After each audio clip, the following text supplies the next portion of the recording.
Oh,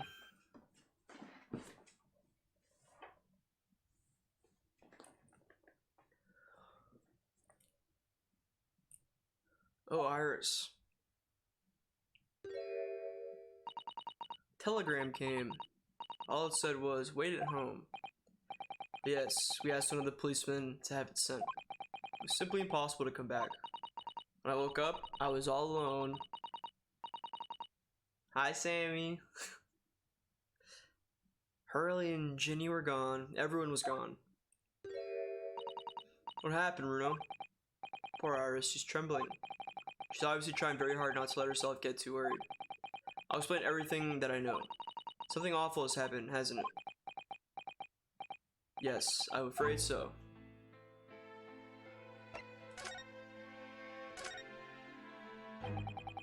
What up, Bacon? Sorry to have to tell you this, Iris, but Mr. Winniebank is dead. Oh, dude, I don't know if Lullaby told you, but she is now a Phasmo world record holder. A two-time champ.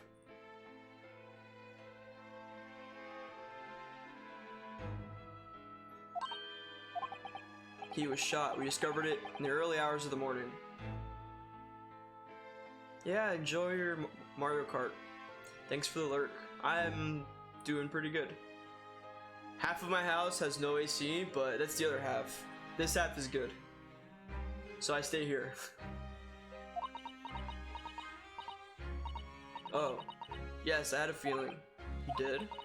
I saw all those police carriages pulling up outside his shop, so I knew something must have happened there.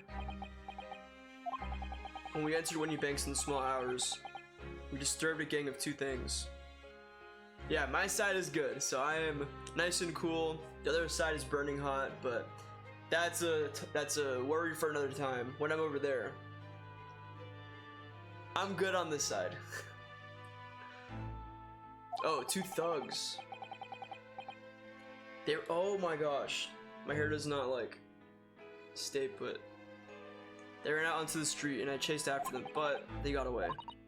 So it was one of them who shot old Mr. Winniebank, I suppose. I don't know, but it's not what the police believe at the moment. Oh, why not?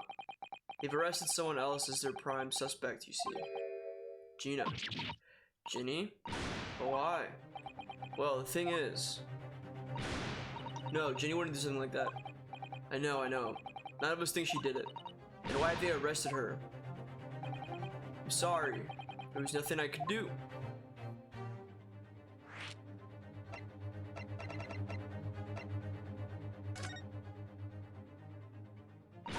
I don't understand why they arrested Ginny. It's not fair. What about the two thugs that were at the scene? Why aren't they the prime suspects? After all, they shot Hurley dead, didn't they? No. I mean, Mr. Sholmes isn't dead, Iris. Ah, this is all so horrible. Thing is, Mr. Winniebank was found on the floor in the storeroom, where he keeps all the deposited articles. And the storeroom door was locked from the inside. I see. But he wasn't alone in there. Gina was found next to him on the floor as well. Oh no. And according to the detectives who investigated afterwards. Don't tell me. There was no one else in the room. Yes, exactly. How did you know? It's the only explanation. Yes, the only explanation indeed. What do you mean by that, Runo? Well, what can I say? I'm damned if I agree, damned if I don't.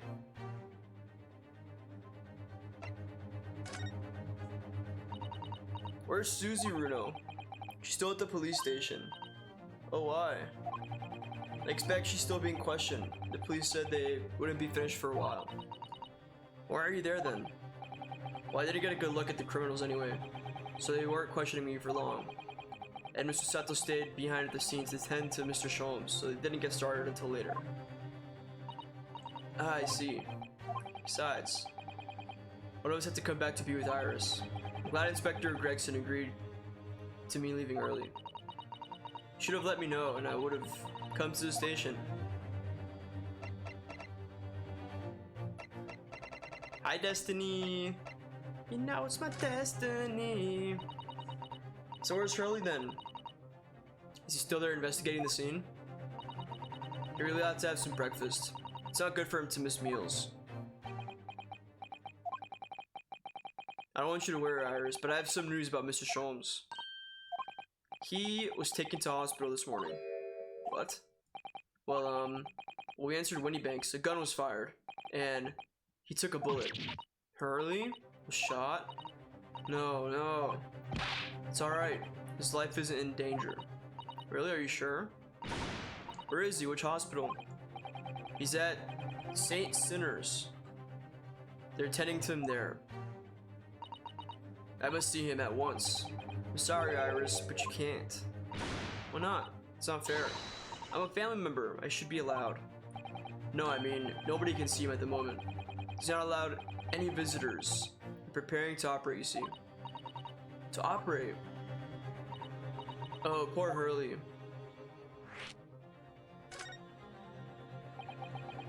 There's the two thugs who were in Mr. Winniebank's shop. They shot Mr. Sholmes when we disturbed them, you see. It was pitch black inside the shop at the time. My mind went totally blank, I'm afraid. I just froze. After them, go! After that, I ran out into the street, but, well, they were long gone. I shouldn't have hesitated. I'm so sorry, it's my fault. I let them get away. I think that's a very good thing. Sorry? Well, if you'd seen which way they went and chased after them, you might have been shot as well, Bruno. On top of everything else, I couldn't bear that. Oh, Iris.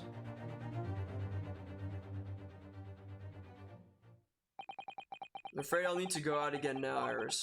There's not much I can do at the moment, but I can at least try to find out how Mr. Sholmes and Gina are getting on. I want to go too. Take me with you, Bruno. Can't stand just sitting around here waiting. I'm not sure how I feel about taking a 10-year-old child to the scene of a murder, but I don't want to leave her all alone here either. Alright then, Iris. Perhaps you can help me? Oh yes, I'd love to. Jeannie's at the prison. Mr. Sholmes is probably in his hospital bed. Don't forget we have to visit the crime scene. We need to conduct a thorough investigation. I can see you're ready for action. I imagine Iris would appreciate going to the hospital sooner rather than later. Then let's go!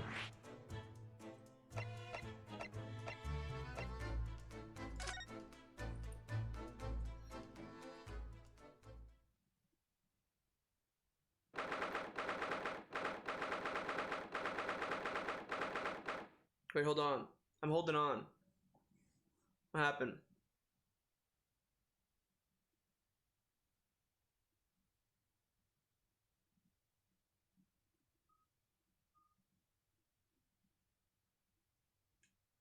Your badge? Yeah, it is 3 years. It's a founder's badge for me.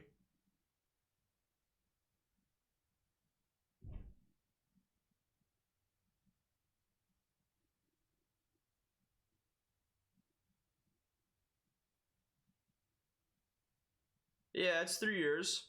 It's a long time, dude. Very long time. I know. You were like my... Did you sub for a while? Yeah, you said you had to for... There was like a point in time where you told me you had to like save up or something for costs. So I said it's all good.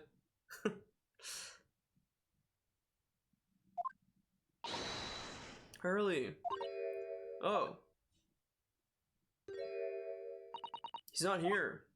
No, that's strange. The nurse definitely said he was in the bed by the window, didn't she? Oh, I know what's probably happened. Hurley was being a big baby, and the bullet wound wasn't that bad after all, so he's been sent home. I'm not so sure about that. Baby or not, there's no question that it was a fairly serious injury that Mr. Sholmes suffered. Yeah, well, I mean, it's all good, dude. 3 years is still a very long time. Not many people stay for 3 years. So I definitely appreciate it. Oh. Hello, hello. What have we here? This ward is off limits, no visiting. So what are you doing in here, eh?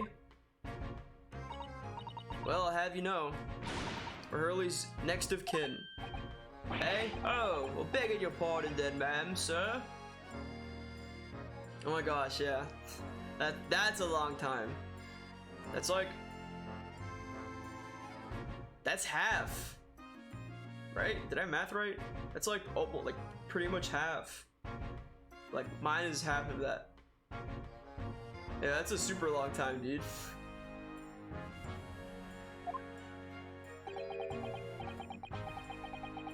A little lady and a curious Eastern gentleman. Great mystery solver is a mysterious family, eh? That's how you see us, sure. Where is he, Constable? Where's Hurley?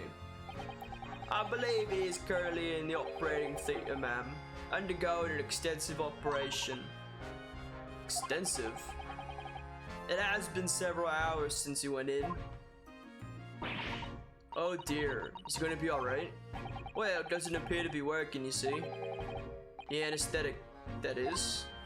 Oh, I have heard a report the gentleman claims he may have had a little too much to drink last night. Coffee, that is. Anyway, I think it would be fair to assume... Oh wait, it's a dude.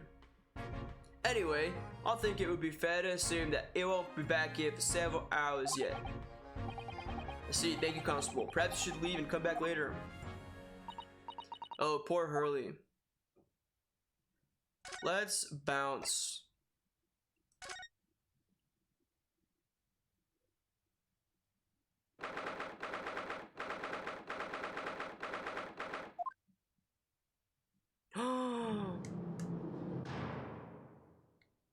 I'll get you out, don't worry. Hello, Gina. Why does she have a gun in jail?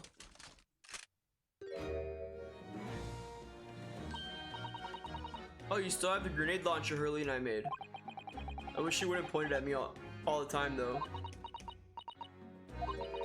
What are you here for? Ginny. I have a feeling it's because of us that you've ended up in trouble. So we were thinking that we might be able to help you. Well, you can't. Sorry. You heard. Get lost.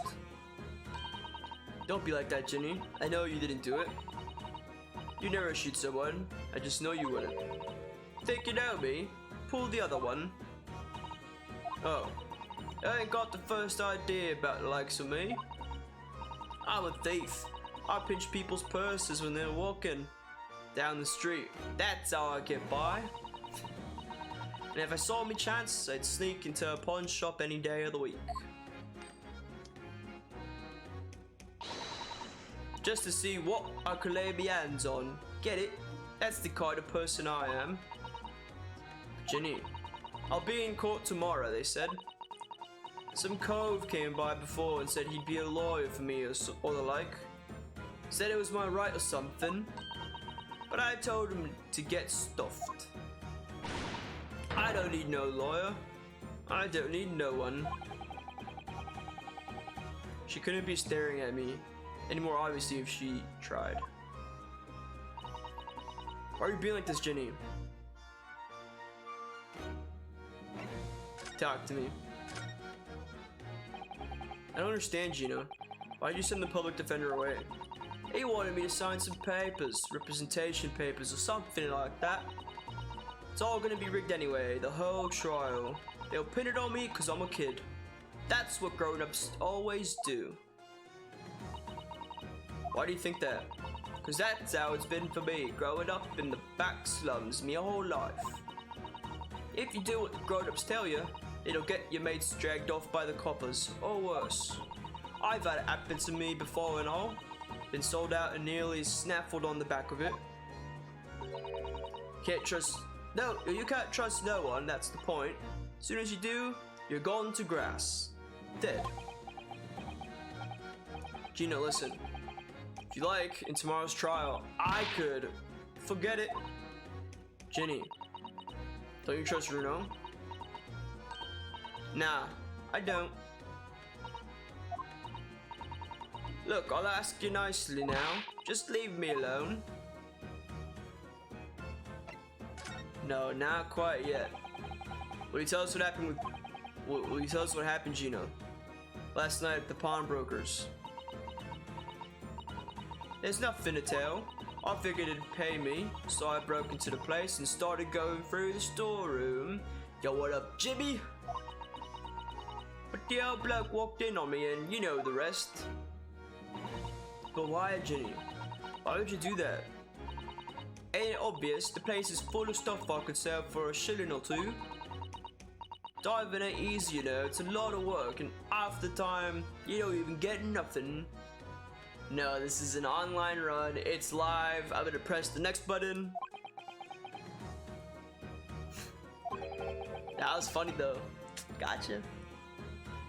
Is that really why you broke into the place? What? Are you sure the true reason wasn't something else? Oh, give it a rest. What'd be the point anyway, eh? Nothing I could say would make a blind bit of difference. Please tell us, Ginny. We'll believe you, whatever it is. Believe me, don't be daft. You can't be nothing. You can't believe nothing. Everyone lies all the time. You know what? When it comes to liars, I'm the biggest of the lot. I've told some unforgivable lies, I have. What do you mean by that? What unforgivable lies? I'm actually American.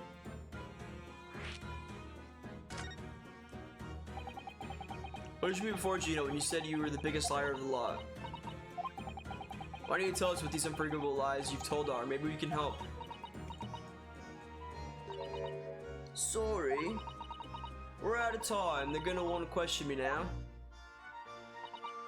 Ginny, please. Oh yeah. I wanted to give you this, something to remember me by. The cat with a snowman. It's probably an important picture. Ooh. I bet you there's some clues going on here. My dogs are barking. Photographic print of a really adorable cat.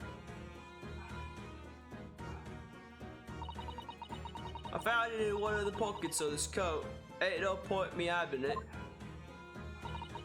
I don't know what little photograph like that was doing in the pocket of that overcoat. Anyway, don't bother coming again. Bye. Oh, Ginny. Nice. Alright, let's go to the crime scene.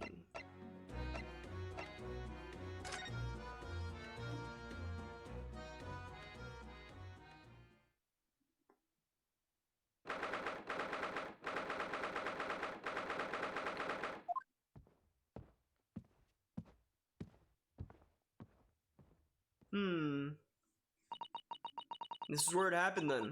Last night. That's right. The two thugs I told you about were obviously ransacking the place, looking for valuables. But, apart from the policeman in here, you wouldn't know anything had happened. There's no sign of a disturbance. No, you're right about that, actually. In fact, if anyone, it's the police who seem to be the ones doing the ransacking. I know what you mean. They're like a gang of organized criminals, all dressed in black. Oui! I heard... how do you do a French... Oh, this guy's not French. Oh, he said oi, not we. Oi! Oh, Inspector, good morning. Suppose I ought to thank you for your vigilance last night. We got to the scene before it was disturbed at least. Shame you let the two rogues get away, mind. Yes, I'm sorry about that. Thought you'd assigned extra men to beat around here, Gregsy. Now look what's happened. Hurley's been injured because there weren't enough police on duty. Ah. Oh. Your ladyship. No one told me you were coming. I expect you to take full responsibility for what happened to Hurley and see he has the very best medical care. Of course, your ladyship. The very best doctors in the capital attending to him as we speak. I don't think it's Reno's fault that the rogues managed to get away, is it? Chasing criminals is the police's job. Absolutely, your ladyship. As you say, ma'am, as you say. Jensen Black is totally blameless. Everyone's in agreement about that. Would you believe it? He's like a completely different person with Iris. Talk about a personality change. Oh, where are me manners? Are you thirsty, your ladyship? Perhaps you'd like some juice?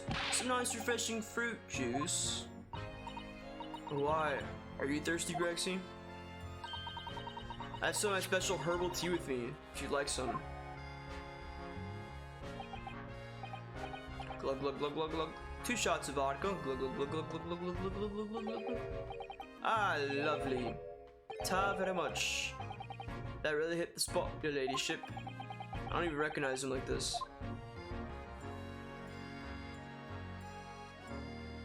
Yo, Chips, what's good? How's it going? So how's the investigation going, Inspector? Nothing to it, really. Very simple case, this. There's some very definitive evidence. You're technically alive, well that's very good. Love to see that. We're about to charge that driver we arrested last night, in fact. Wait, what? What is your DM?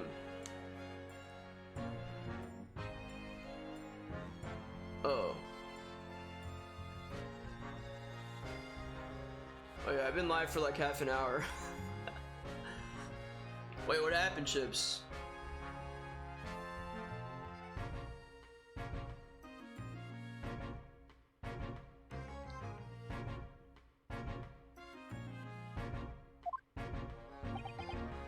That's right.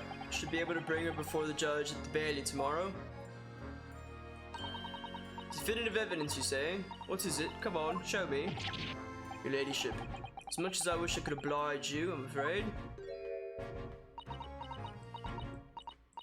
Ah, I see. You've already captured the pair of thugs who broke in here last night, have you? What the? And you're going to put them on the stand as witnesses, are you? How could you? How? How could you possibly know that? What up, Aldo Laro? Bug Fables is so fun. I remember when I played it, good times. I had a feeling, that's all. Yeah, Bug Fables definitely owns. It was so much fun. And the music was so good.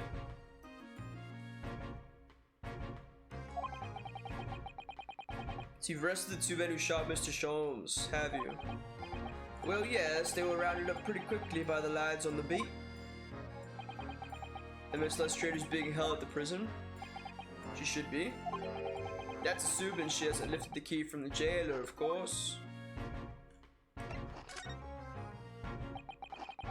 He tells you anything about Mr. Sholmes. What's his condition?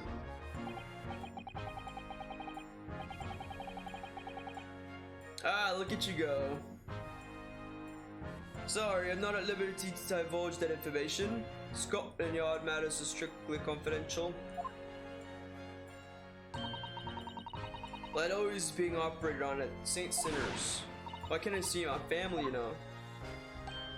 I'm terribly sorry, your ladyship. It's the hospital's policy, no visiting at all. Oh. Bull must have hit an artery in his midriff. He's lost a fair bit of blood. Oh no. He didn't seem too bad in the first hour or so. But a hemorrhage like that is enough to make even the one and only Sholmes pipe down.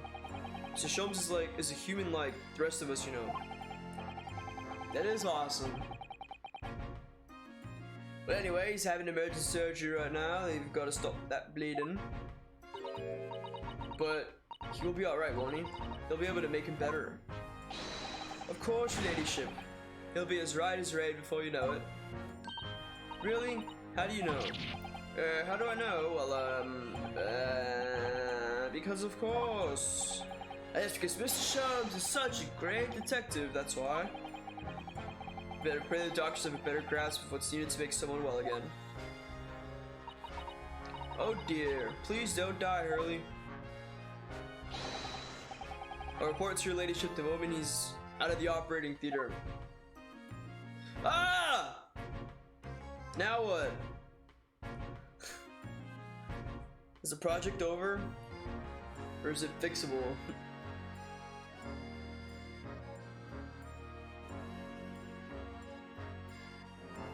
What if you like add people? Aha. Oh. Oh, okay.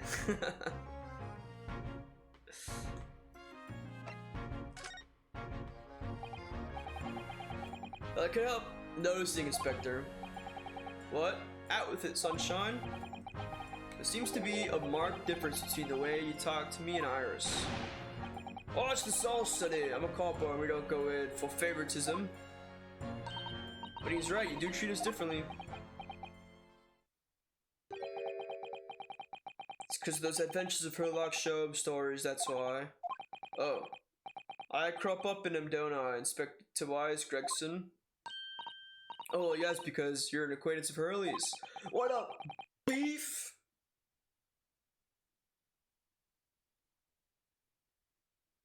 Good stuff. You're the man.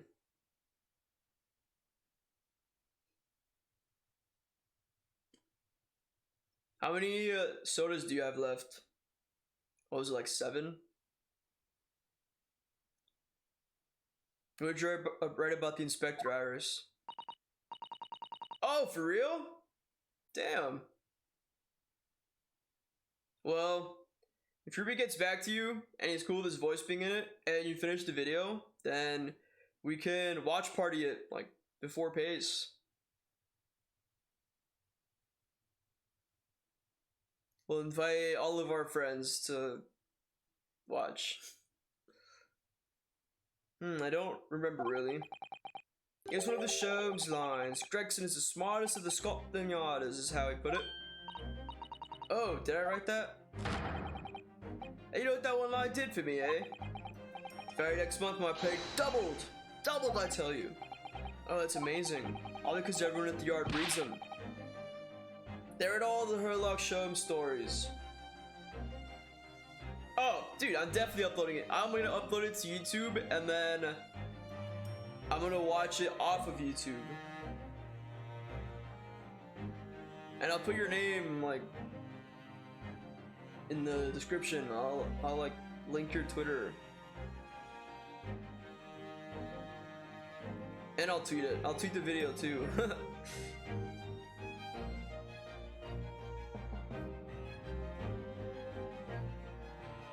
Because everyone at the yard reads them. They read all the Herlock Sholmes stories. They even set up a fan club for me. Of course, that explains everything. It was around that time you became such a toady to me. Can you blame me?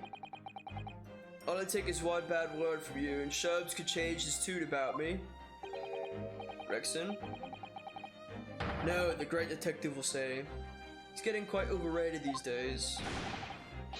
Think what would happen to my salary if that came out in print, eh? The whole thing gives me the willies. Can't tell you how many nights of sleep I've lost to worrying about it. That would never happen, Gregsy. Every month when the new Rants magazine comes out, my hands are trembling as I turn the pages. Oh, how awful for you. Here, have some of my tea to settle your nerves. 2 shots of vodka. Glug glug glug glug glug glug glug glug glug glug glug glug. Ah, lovely. Ta very much. That really hit the spot, your ladyship.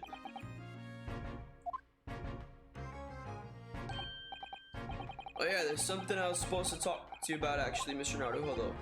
Yes, what is it? Got an important message for you. I clean forgot about it until now. An important message? I wonder what it could be.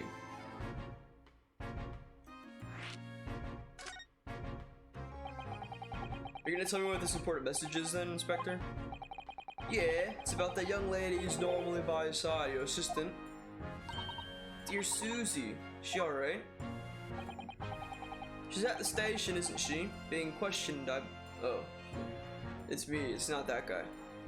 She's at the station, isn't she? Being questioned, I believe. Nope, not anymore. She had to head off. Head off? Where?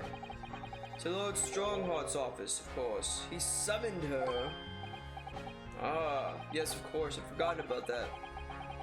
One of the whipstocks took her there in a yard carriage after we finished questioning her. But she'd asked us to tell you she didn't have the fare for the return journey and to go and meet her there. She's got a nerve using Scotland Yard as a bloomin' messaging service. I see. Well, thank you for passing that on, Inspector. Waiatsu's yet to go to see the Lord Chief Justice. She didn't tell me. But I better head over to the Lord Chief Justice's office to fetch her straight away. Let's go.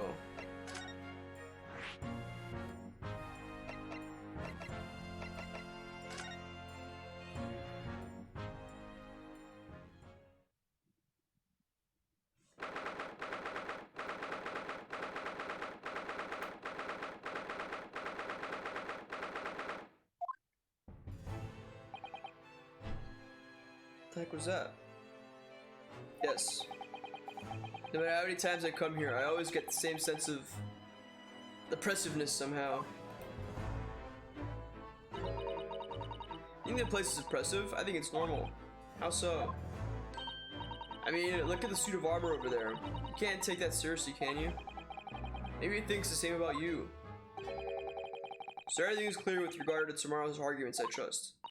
Yes, thank you very much. Ooh, there they are, Susato-san and Lord Strongheart. I wonder what we're talking about. They both look very serious. Very good. There's nothing further to discuss. You may return to your lodgings. No doubt you have much to do in preparation for your return to your homeland. Wait, what did he just say? You return to your homeland?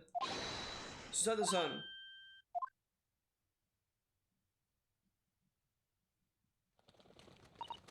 Oh, Mr. Naruhodo. What was all that about?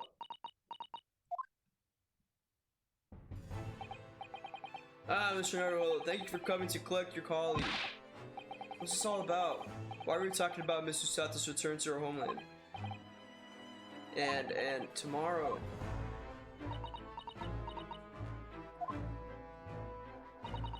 Tomorrow? What about Ginny's trial? You mean she's been formally charged now? Oh dear.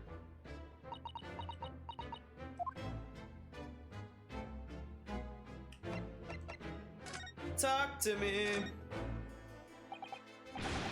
Mr. Sato, what's all this about? Oh, please don't concern yourself, Mr. Naruhodo. It's only me going back to Japan. Your life here can continue just as it has.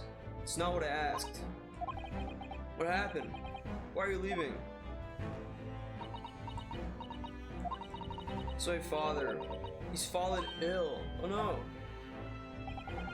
Professor Mikotoba. Oh, this guy. If I may. Yes, sorry. You must be the defendant. You're Nosuke Naruhodo, I believe. Yes, that's right. Oh god. My name is Eugene Mikotoba. I'm a professor of forensic medicine at Yume University. We received an international telegram from the Empire of Japan informing us of the news. 10 days ago, father collapsed with a fever. The cause is apparently unknown, and it seems he grows weaker day by day. I don't believe it. As you're aware, the voyage from here to your country's capital, Tokyo, takes some 50 days. I thought it would be prudent to hasten Mr. Sato's departure as much as possible. Yes, absolutely.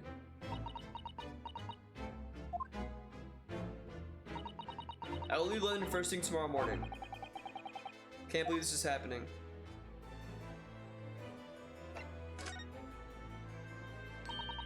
So Gina has been charged. She'll have to appear in court? Yes, she was formally charged a few hours ago. And the date of the trial has already been set for tomorrow.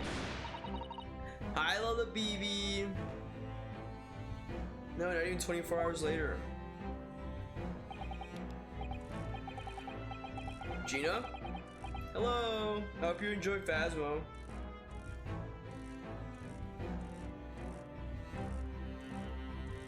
Come also a huge fan. Ah, the Let's Trade girl and the murder of the Baker Street pawnbroker, yes. Oh. An all too conspicuous case. The pickpocket was clearly disturbed mid-robbery and shot the man in a panic. No, the yard is overstretched as it is, without wasting time on these open and shut cases. It's not wasting time. Ginny would never do something like that. Mr. Naruhodo. Oh, yes, Lord Strongheart. In deference of your fine services today, I shall overlook this young girl's insolence. But I have no recollection of admitting a child into my office. Leave now. Of course, Lord Strongheart. Well, get wrecked. Colonels will tell the most palpable lies in order to evade justice. The police can ill afford the time it takes to unravel all their untruths. Meanwhile, more crimes are perpetrated. We have far more serious matters with which to contend. Serious matters? Didn't Gregson mention something like that yesterday? Yes, Inspector Gregson made a similar remark yesterday. Hi, Holly! What happened? This looks like news. Like you're about to tell me some news.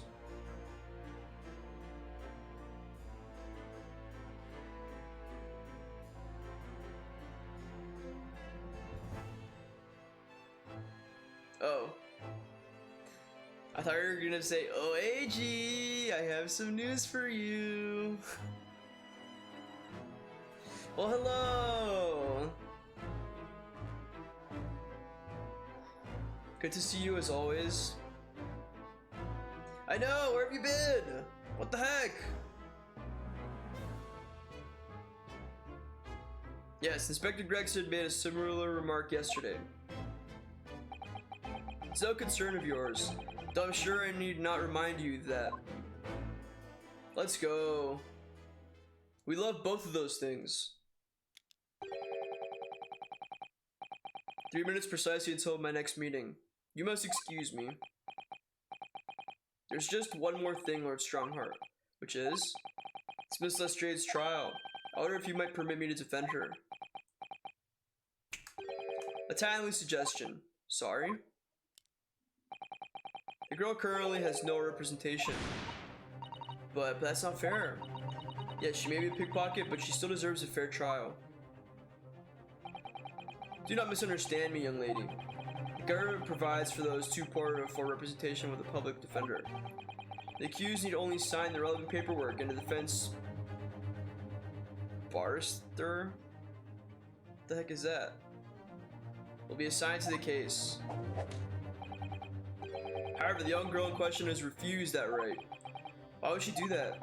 A question you would do well to direct at Miss Lestrade. Oh, gotcha. You'll find her at the local prison. Yes, thank you. Now then, it's time I was leaving. Good day to you. What a day.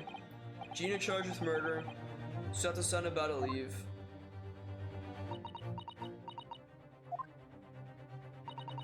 Commissioner Naruhodo, Iris, you must make haste. But Susie, you're leaving for Japan tomorrow morning, aren't you? Don't you have packing and things to do? As Mr. Naruhodo's judicial assistant, my personal circumstances are of no consequence. My sole purpose remains to help you in whatever way I can. Thank you, Mr. Sato. It's a very pensive look. I think we ought to visit Gina first. In any case, I should like to wish her well before I leave. You got it, boss. Yes, it sounds like a good idea. Let's go. If I'm honest, this has completely thrown me off. I'll just have to do what I can as a lawyer. Oh, it's go time.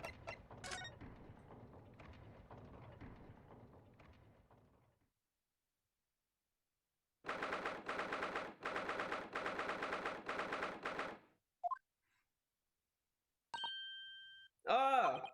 Hello again, Gina.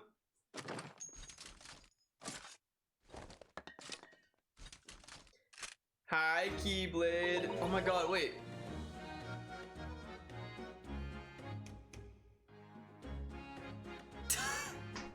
Is that better? I forgot I had like an outage and everything reverted to like everything reverted to like what's the word?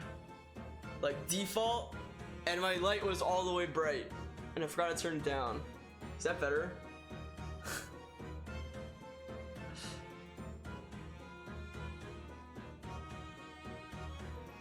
What are you lot here for now? Okay, cool. Thank you for telling me. I've been live for 40 minutes and no one said a word. Yo, what up, Kirby? To have the muzzle of that grenade launcher shoved in our faces yet again, obviously. I think I need to improve the way you load ammunition to that thing, don't I? Oh, nah, I usually have my brightness lower. At least a little bit. Thank you. Oh! Just thanks for gifting a sub to Kirby. I appreciate it. Yeah, the brightness, I didn't even notice it, but it was very bright. I don't know what I normally have it on. Definitely brighter than this. I think like this is normal. Like this.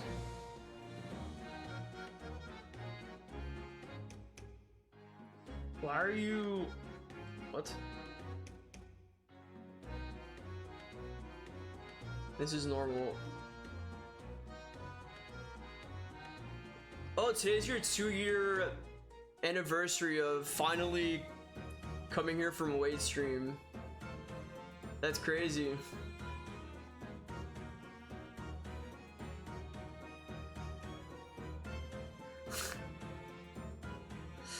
Damn! No! What the heck? What have I done? I'm the worst ever.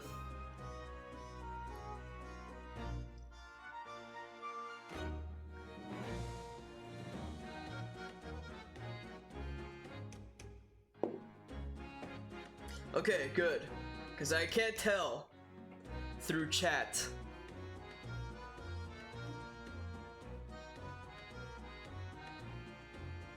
So I hope you're kidding.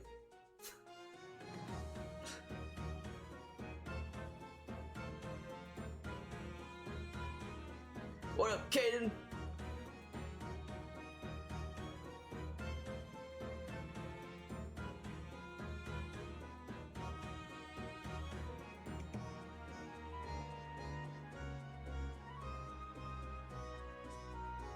Oh, look at y'all. Dealing with a dumb dog. What did the dog do? Okay. Good. At least someone knows how to do that. Just kidding. Alright, good. Oh! Ah!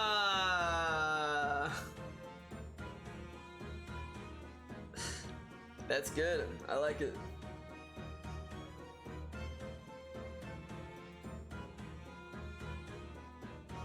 Started eating something that she shouldn't have. Was it chocolate that fell on the floor? You come as many times as you'd like, but I got nothing more to say to you. Oh. Okay, well, it's not as bad. At least I don't think.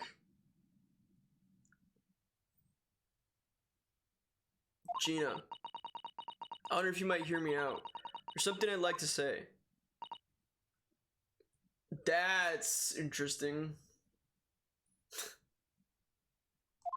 What? I'm sorry to say that I must reluctantly bid you farewell. Hey, farewell. So I must begin my journey back home to Japan. I fear we may never meet again. Oh, right. Why is she looking like that? I've had the pleasure of meeting so many lovely people here in London. I have so many wonderful memories. And yet, as things stand now, it will be a glum parting indeed. Poor Iris is so miserable. Susie. Well, that ain't my business. Both Iris and Mr. Naruhodo believe you to be innocent, Gina. They put their faith in you. But somehow you can't find it in your heart to put your faith in them. Okay, good. Cause I can't tell!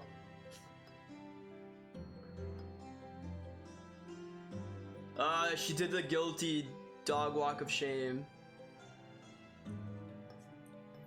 Yeah, that's right, I can't. What of it? It grieves me greatly to have to say goodbye to my friends when they are so clearly unhappy. Because of you. What? It's my fault. Yes, so I have one final request, Gina, before our paths never cross again. Right here now. I want you to show both of them that you don't deserve the faith they've invested in you. Eh? Only by doing that, will you truly be as alone as you claim to be? What you talking about? What you expect me to do, eh? You've told us that everyone lies. So prove it by admitting one of your own untruths.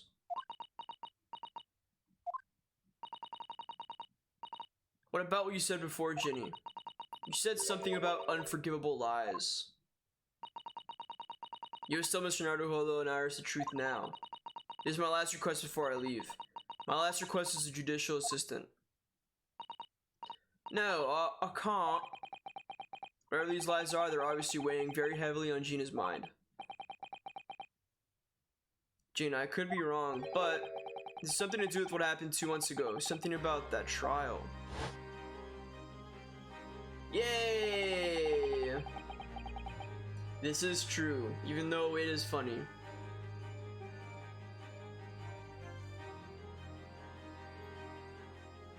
The one in which Magnus McGilded was acquitted.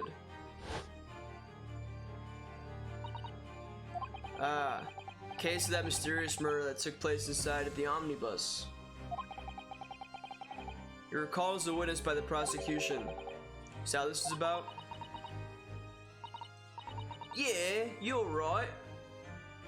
I did see the Nintendo thing. I'm so excited for Pikmin 4. And I'm excited for the new Mario games. I'm very excited for Super Mario RPG because I've never played it before. And people have told me to play it, but now I have the chance, so I'm very excited for that. Very excited for Pikmin 4. Yeah, I've never played it. What else am I excited for? The Mario Kart new tracks is gonna be cool. It's like a bathroom track. And yeah. What else?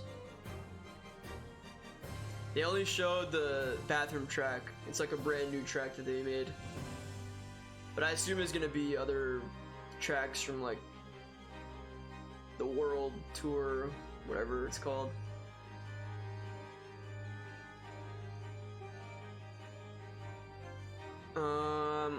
What else did they show that I'm excited for? I don't think anything else. Honestly, I can't think of anything else off the top of my head. Yeah, you're right. Because in that trial, I lied. I lied like you wouldn't believe. Yeah. I'm gonna finish this one, and then I still have to finish Zelda. And then by that time, it'll be Pikmin time. Pikmin 4.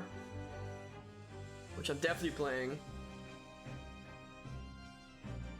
And then, the new Mario games, whenever they come out. I've only played one Metroid game. So I can live without it. Will you tell us about it now?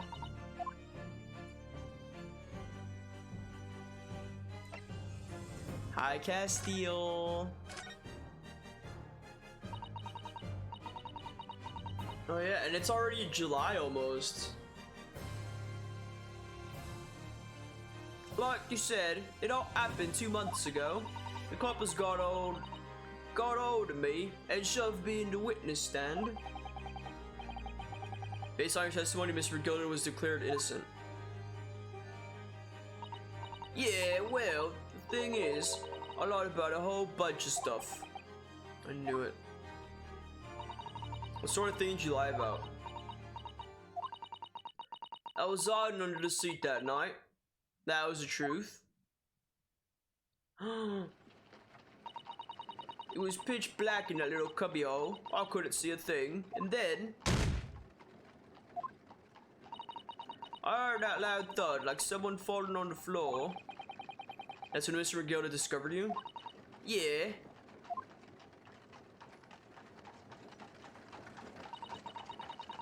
He pulled me out from under the seat and sat me next to the dead man. They weren't much like to see by, but when I looked in my eyes, I had the cove's blood all over him. I was so scared I couldn't even speak. You had his blood on your hands? In other words, it was Gina that the witnesses on the roof deck saw through the skylight. Then Mr. McGill started asking you questions, I suppose. Who you were and why you were hiding under the seat. Yeah, he did. Only, it's not all. What do you mean? I mean, he threatened me. Threatened you how? He made me swear about what I'd seen and what I'd heard. About what he was gonna do after the cove was found dead. He made me swear I wouldn't tell no one about any of it. If I did that, he said he'd let me scarper before the coppers showed up. Goodness, man.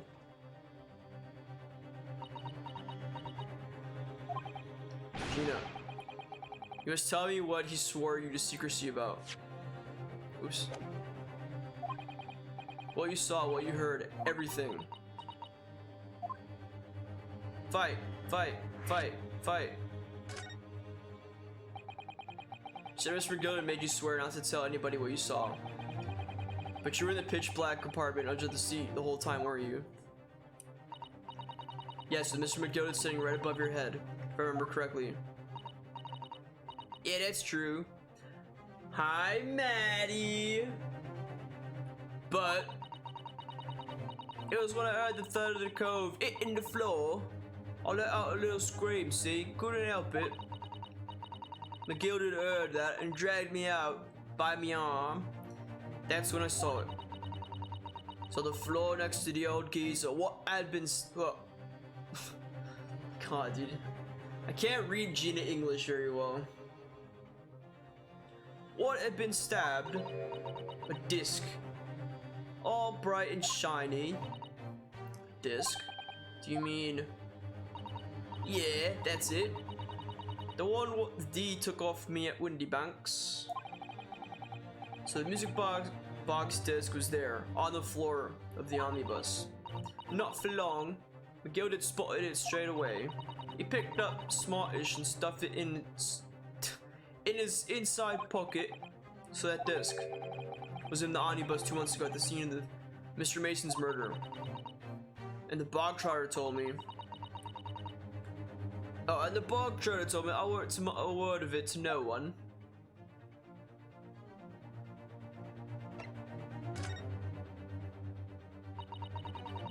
Because it was so dark under the seat in the cab. Yo, Sylvie! Ace Attorney indeed. This is the final chapter.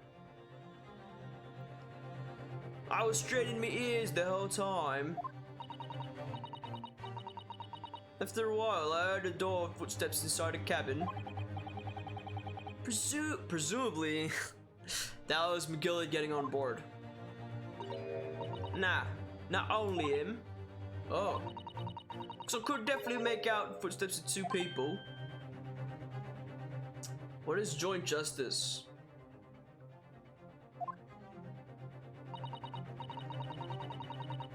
In that case, it would seem likely that it was Mr. McGilden and the victim. Mr. Thrice-Fired Mason. In his testimony during the trial, Mr. McGilden claimed he slept during the carriage ride.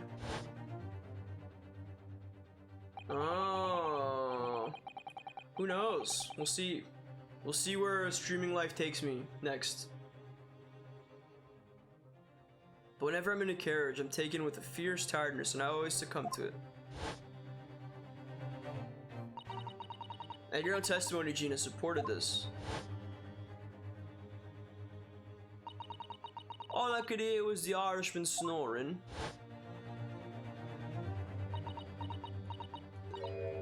Yeah, that weren't exactly true. Neither of them was asleep. I could hear him talking the whole time in low voices. What? What are you talking about? Sorry, I don't know. The sound of horses and wheels was too loud. Enjoy your lurk, hope you feel better. Mwah. That still tells us something. Mr. McGilden and the victim knew each other. So McGilden was lying, as I suspected. Me too, but I haven't been sick in a hot minute. At least to my memory. I knew it weren't gonna take long before someone raised the alarm that the old bloke had been killed. Yeah, you were just sick, but at least you feel better, right? Yes, you were quite right. The other passengers on the roof deck noticed very quickly. So when the cab came to a stop, McGilden told me... Oh.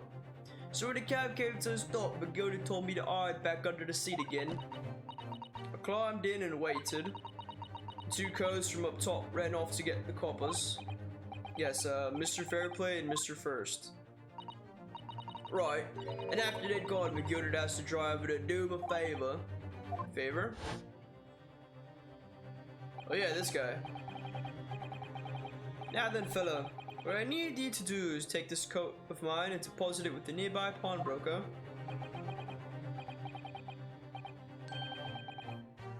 Oh, that's stinky.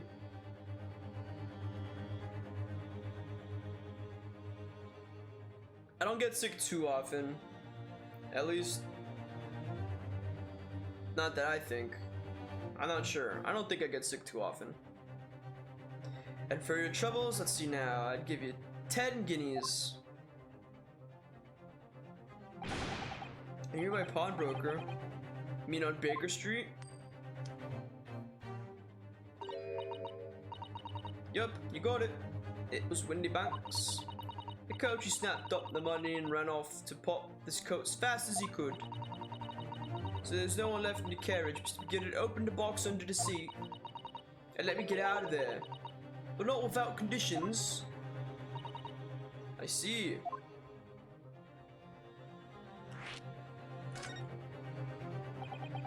What are McGilden's conditions then? For letting you go free, I mean. Not telling a soul, not for anything about what I saw and what I heard. There was something else as well. There's more. Yeah. This is the most important thing, he said.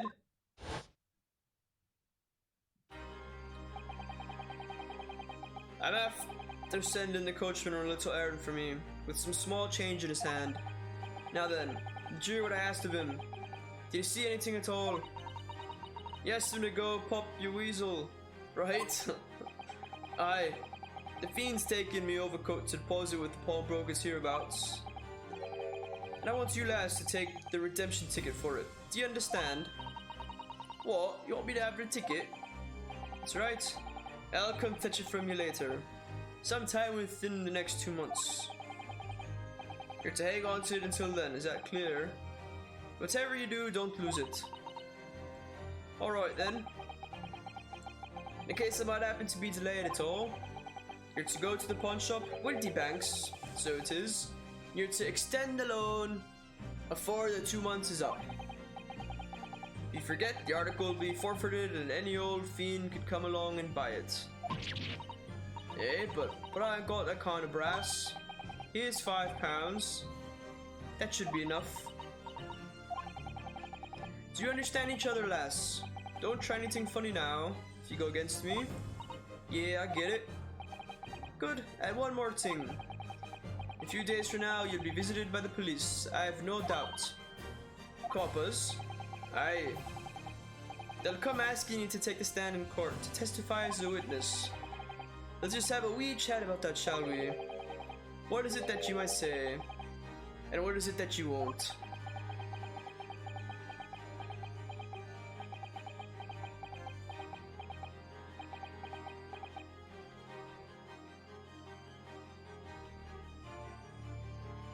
He did. After he'd got over it all, I piked it. Got as far away from there as I could. He hit the pawnbroker's ticket in some bushes near the scene. I went to fetch it the next day once it got dark. So Mr. McGill had planned it. And of course cheated into giving false testimony.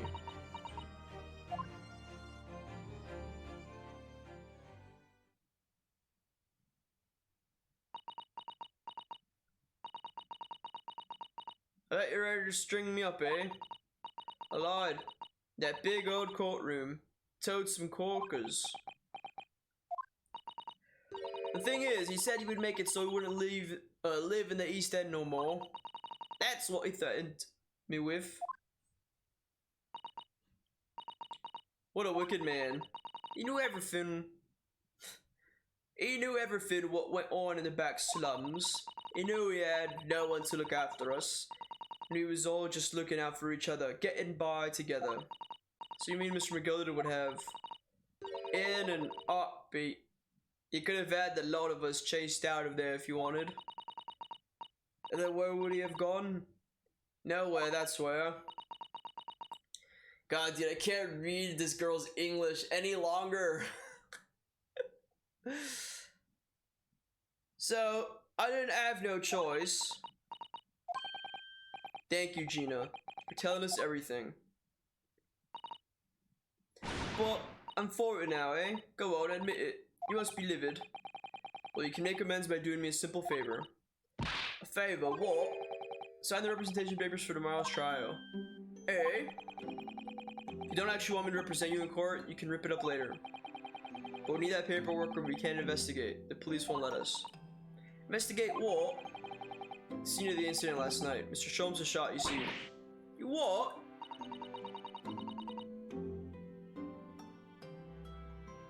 Hurley's having a big operation right now, Ginny. Is it bad? It's gonna be alright. Sholmes gonna be alright, right? And so I want to investigate for Mr. Sholmes' sake as much as anything. Right. So what you're saying is, if I sign a bit of paper, everyone's happy, is that it? Something like that. Mr. Sato? Yes, of course. I have the representation papers here.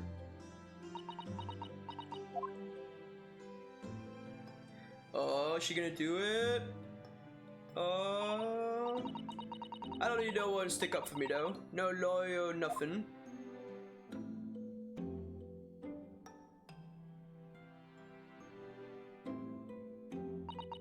Poor Ginny. She seems so lonely. Yay! Well, at least this should mean we can investigate the scene at Winniebanks now. Yes, and perhaps you can come back to visit Ginny when we're done there.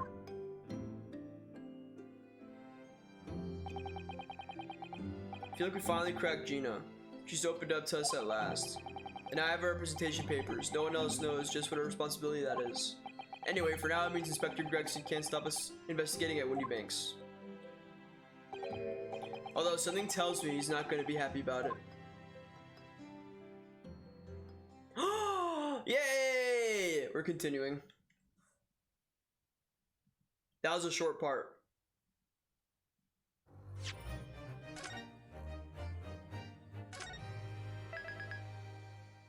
Part 4.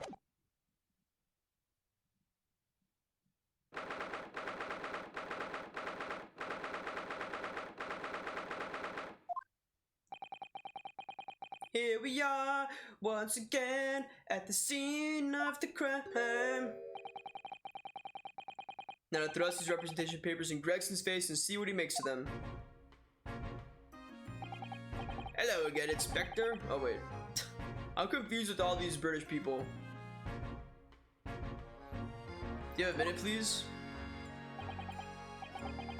What is it now? Should go home and get some rest. Here you are, Gregsy. Here are the representation papers. Your ladyship. How? I don't believe it. How the devil did you get that stubborn little ragabash to sign that? I salute you. That is good work, that is. I can see you've been very busy here as well. How about some tea? Special blend designed to relieve fatigue. 2 shots of vodka. Glug glug glug glug glug glug glug glug glug. Ah, lovely. Well, let's see now. Yes, yes, I hardly feel tired at all. I'm fit as a fiddle, your ladyship. Would it be alright if we investigated the scene of the crime then? Do as you please. You know where it's happened, through that door behind the counter. Yes, the storeroom. That's where I discovered Mr. Winniebank and Gina. Right, well, I'll be getting back to business then. We'll be investigating in the storeroom as well, Inspector. But perfectly honest, we need to wrap this up before long. Can't afford to spend too much time on it. There's so many articles to go through. It's taking forever, even with the lads working around the clock. It's a problem because there's another case the yard needs to investigate urgently. That must be what Lord Strongheart meant by far more serious matters before. So what I'm saying is, don't get under my feet, sunshine. Come then, let us not waste any time. Let's go! How do I get in there?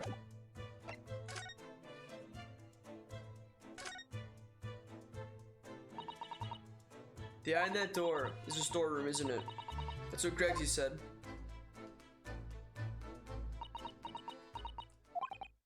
Yes, and that's where I saw that dreadful scene last night.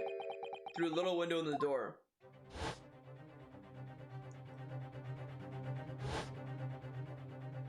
Well, it definitely wasn't her, because if I learn anything from this game, whoever has the gun didn't do it. Mr. Winniebank face down on the floor with Gina beside him.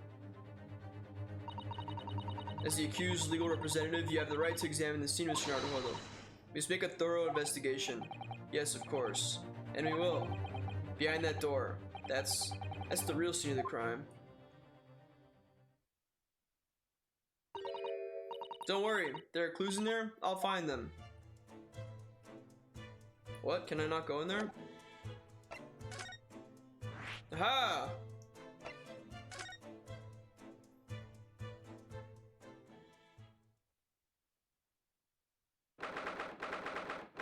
Whoa.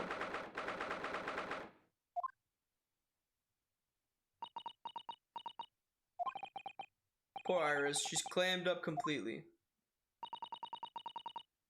Iris is bound to find this difficult. After all, Mr. Winniebank's life was taken in this very room only last night.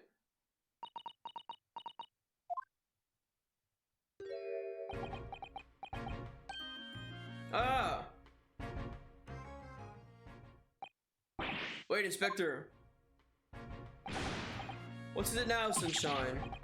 You took a look at me and tried to run away. You mean Scotland Yard Inspector would run away from some jumped up little defense lawyer, do ya?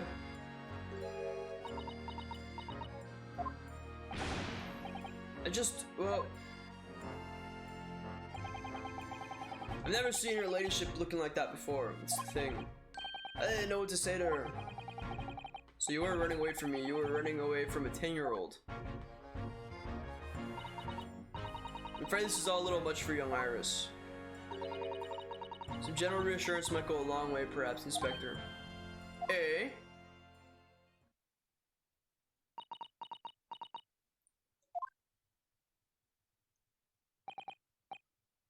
Ahem. Don't, trouble yourself unduly, your ladyship. I mean, at least you're not dead, are you? I think that went very well. Why? Look, I'm in the middle of an investigation here, Sunshine. I told you not to get under my feet. And we have investigating to do ourselves. Yes, I'd like to hear more of what the socially inept inspector has to say. Oh, Hurley.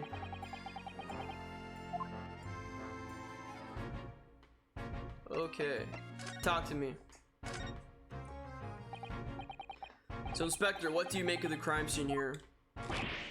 Pshaw! You've got eyes, haven't you? Use them! Here's what it looks like. Nothing more, nothing less. Alright, so could you lend me a hand?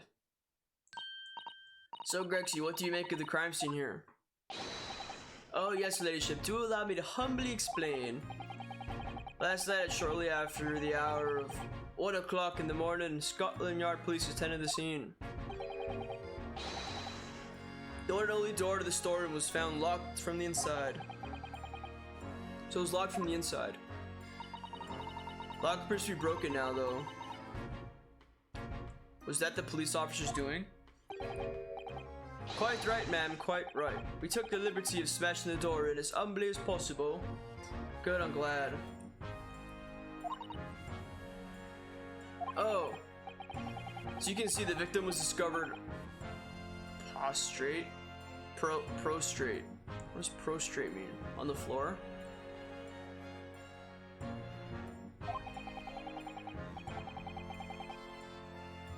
And next to the aforementioned body, we discovered the vile gutter child. Talking about Ginny? She's my friend, you know, Inspector. Miss Lestrade, the hapless girl. Prostrate.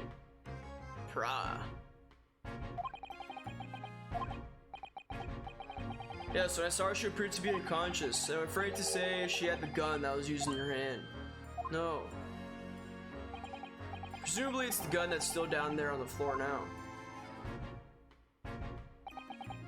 In her pocket we found the key to the door as well. What? The key to the storeroom? Can you say the storeroom had been locked from the inside, Inspector? Correct.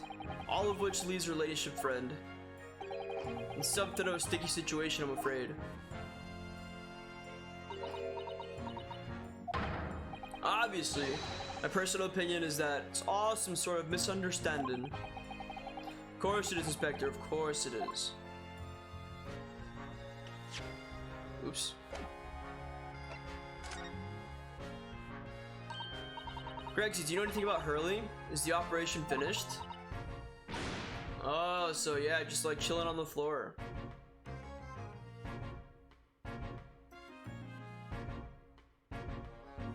Yeah, you would know more than me because my vocabulary isn't very extensive.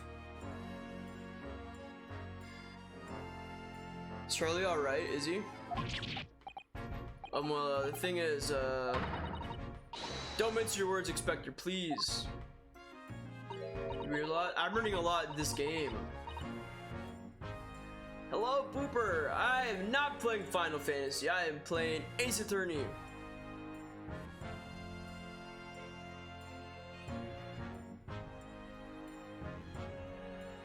You want me to say that, Mr. Sholmes is... No. The operation's done and dusted. It's just that, well... Out with it. Yes, ma'am. They use something called a general anesthetic. It's the latest thing. Renders the whole body insensitive. Whole body. Anesthetized. Is that even possible? Means the operation can be completed while the patient is fast asleep. Goodness. In the Empire of Japan, we can just manage to provide laughing gas for a tooth extraction. The trouble is, the latest thing isn't always the greatest thing if you follow my meaning. They couldn't get the medication to work at first, so it took hours for it to nod off, so I hear. And now that the op's finished, they can't just get him to wake up apparently. Oh. No one knows if it's anesthetic still in the system or if the bloke's just plain exhausted. But anyway, all I can do is stand back and watch him until it comes around again. Hurley. The moment he opens his eyes, your ladyship, I swear I shall get word to you. What a surprise, even in matters of life and death, Mr. Sholmes has to do things his way.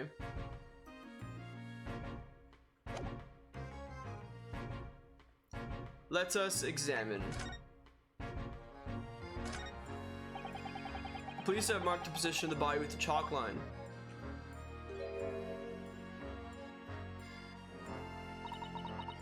That's interesting.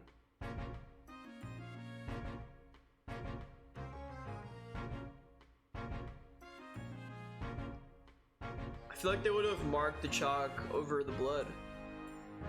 Like, I'm sure the blood dried and then they put the chalk. Unless they didn't. I don't know. I don't know how chalk lines work. Poor Mr. Winniebank. He was a nice old man. 3 Days Grace, they have some jams. Well, he was shot just once through the heart. Most likely the fellow died instantly. He wouldn't have felt a thing. Chalk outline? I don't think so.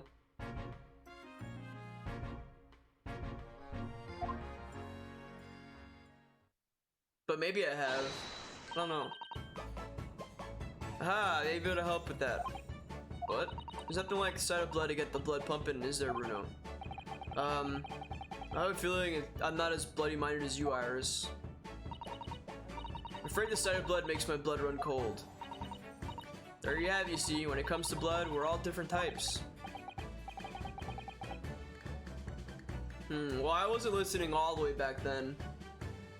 I would say, like, I only started hearing their songs maybe like 2019-ish.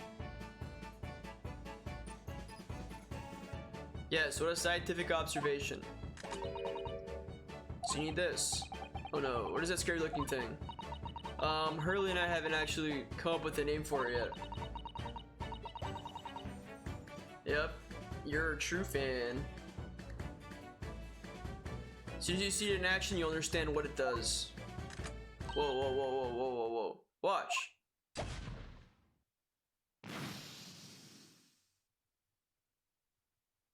Whoa.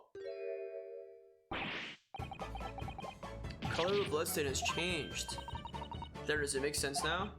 Hi, Donut. Yo.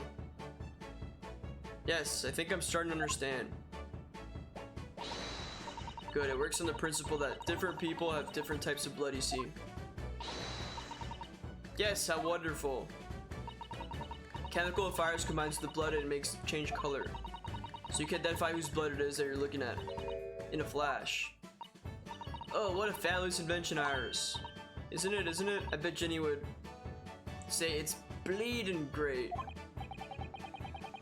So whose blood are we looking at then? This must be Mr. Winniebank's blood. Yes, this is where he was shot, so there can't be any question of that. It's going to turn out to be a very valuable clue. So you simply must take a note of it. Okay. Let's keep testing and adding the results of any other blood analysis to the portfolio. As long as I have regen left, sure. Gun! Yes, this is a revolver, a real one. And quite possibly the murder weapon used to take Mr. Winniebank's life. What's the matter, Susie? You're going to look like you're about to faint. I have a theory, but I don't want to be wrong.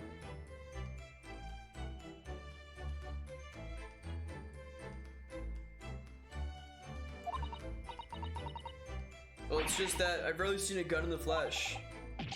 Bigger? I'll listen to it after. And I've had issues with guns in the past. But anyway, we saw Mr. Winniebank with this yesterday, didn't we? Oh yeah, this guy. I shall have to take my own life. I was the shortest kid ever in middle school. I think I was like 4'4".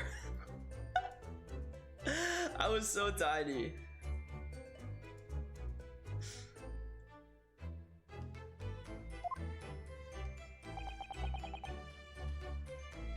I was so small. My book bag in middle school. Yeah, I was so little. My book bag in middle school went to like it went like past my butt. I was real little, but then I grew. I'm even all tall 4'4"ers, man. I was definitely the shortest kid in my whole grade. Out of 200 people. Not even close. Like, I was really, really little. But then I grew. How short is 4'4"?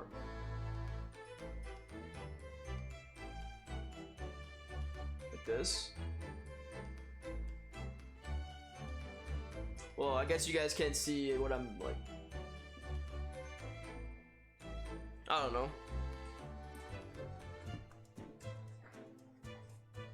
But I'm 5'7" now, so I think I did all my growing in like 7th and 8th grade. And then in 9th grade I was pretty much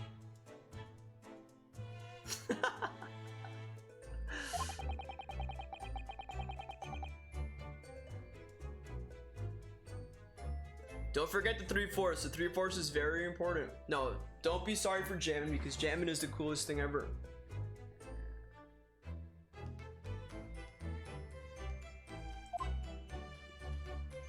Alright, you want to hear my theory? From my Ace Attorney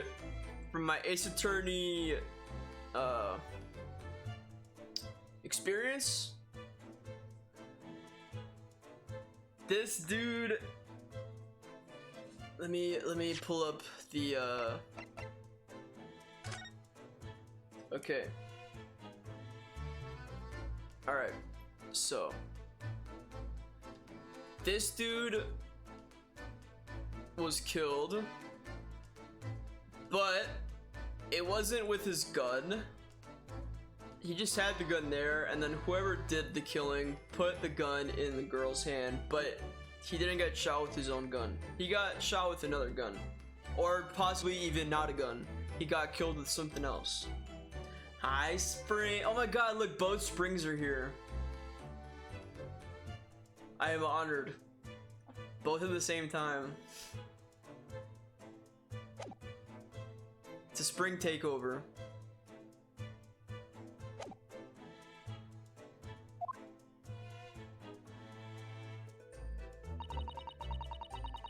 And they are both purple. Stony Bake told us he only ever had a single bullet loaded in his revolver, didn't he? Is today the first day of summer? You're right, it is June 21st.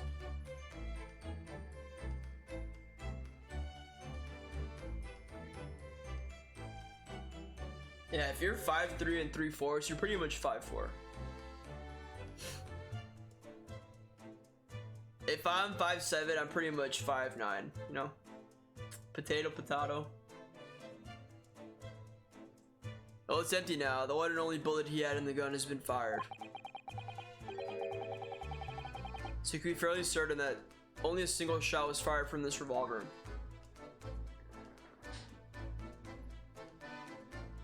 No, the springs have to stay. It's the law.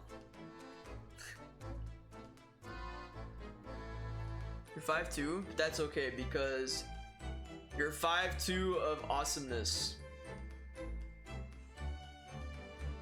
Bicycle. Like all these articles that have been deposited, the room is stuffed full of them. Can't believe how many there are. Bicycle, gramophone, musical instruments, even some enormous paintings. Look, pieces of different people's lives, quietly gathering dust in here together. Something very peaceful about the atmosphere in here. Or at least there would be, not for the chalk outline on the floor and the policeman shuffling around. You used to be Autumn Kitten? What happened?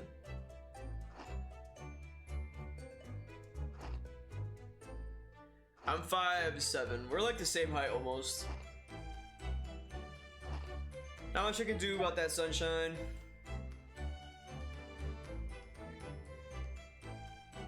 Box. Oh. Of all the articles in the storeroom, you're taller than me? Hush your mouth! Just kidding. It's the only thing that shows any signs of being ransacked. Ah, what is it, Iris? That's the box file that the manuscript was being kept in. Oh! Iris's unpublished story, The Hound of the Baskervilles. Surely that's not what all this... Man, how tall is Katarina? If she's like 5'5" or less, then I'm feeling okay. Sorry, Iris, but if you ask me, he sold it. Oh no, she's catching up. Without telling you. Let's check inside the box at once. Yes. Let's do it. They open the box and... was there. Iris' story was there. Listen, I'm feeling safer right now. Really, it was? That's good news, isn't it, Iris? Yes. I mean, of course I believed Hurley when he said he deposited there, but still. Right now. It's a relief to actually see it. Or because that's not a very well hidden frown. Nice. It's true, she is still growing. How is this not checked? I thought I checked it. Iris? Don't worry, I'm alright.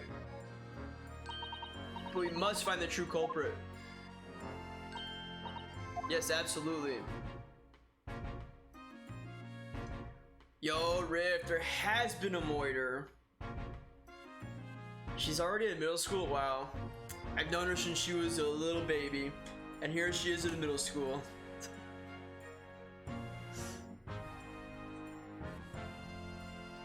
There's been a Moiter. Who done it?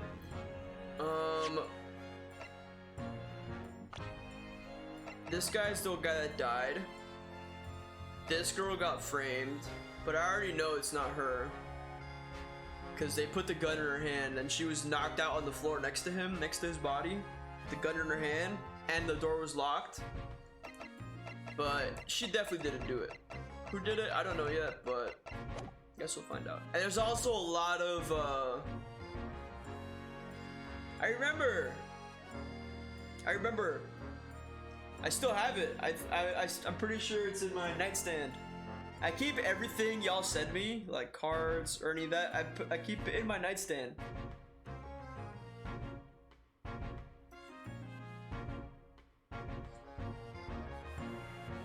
Alright, what's the deal here?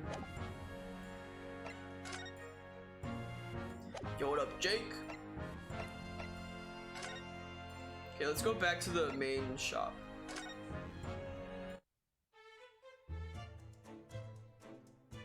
Let's examine some stuff here.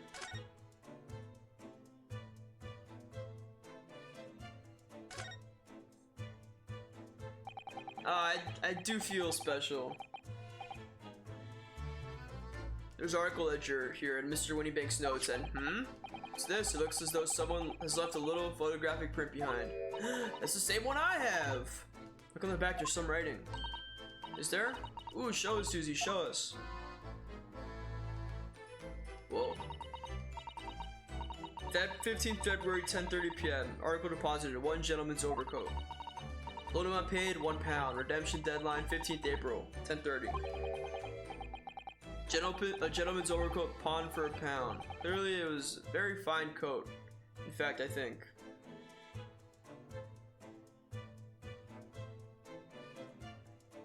If I can show it. Let me see if it's still... I have so much stuff in there.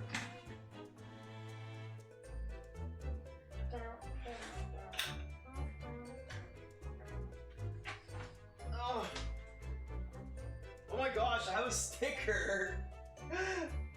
I never even used it on anything.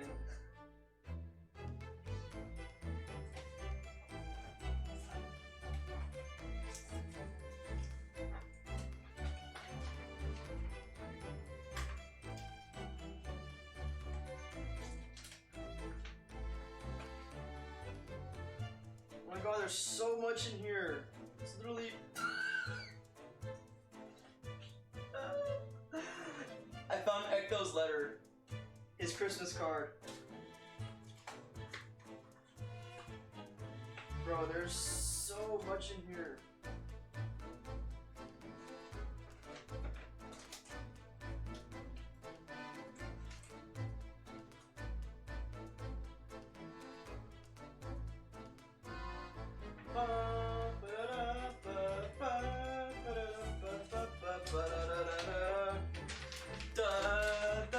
See, I still have it.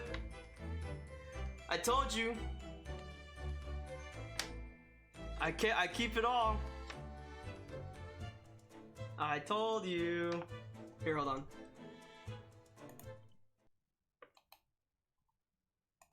See? Oops.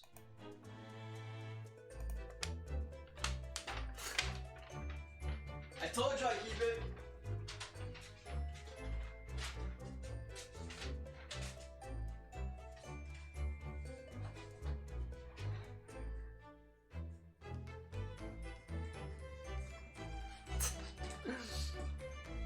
Everything people send me, I keep it there. And then when I'm like 50, I'm gonna look through it and be like, holy cow, look at all this Twitch stuff. It's like a whole bunch of birthday cards, random other cards, Christmas cards, random cards. I keep it all in there. 20 years? Yes. Maybe. I treasure everything that gets sent to me, so. Yes, this must be the ticket for the overcoat that Jenny redeemed yesterday. You're older than me? I don't know, I'm 29. I'll be 30 in like a month from now. Yeah, in a month, literally a month and 2 days. Get wrecked. Old. It's okay, I mean, like, this isn't like grade school where you're separated by, you know, grades. We're all still friends. Old.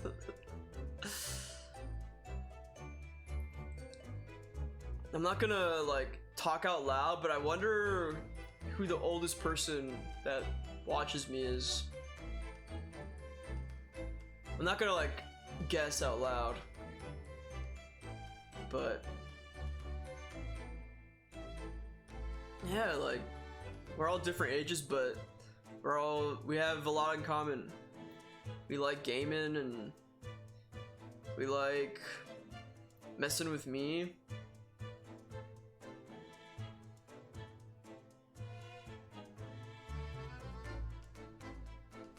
Never really thought about it.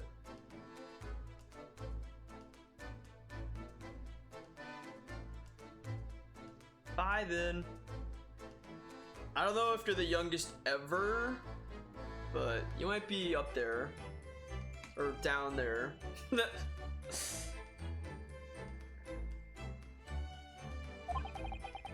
I never expected the redemption ticket to be handwritten on the back of a photograph though. Seems Mr. Winniebank just used whatever piece of paper he happened to have to hand.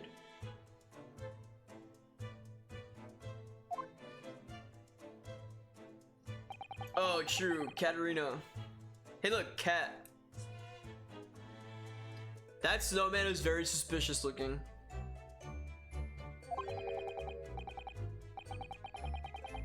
Looks very familiar, doesn't it? I'm sure I've seen this exact same picture somewhere else recently. But yes, you're right. Very recently. It's the same one as the one Jenny gave us earlier. Of course. I was forgetting that she gave us that print. The recent Nintendo Direct, I'm very excited for Pikmin 4.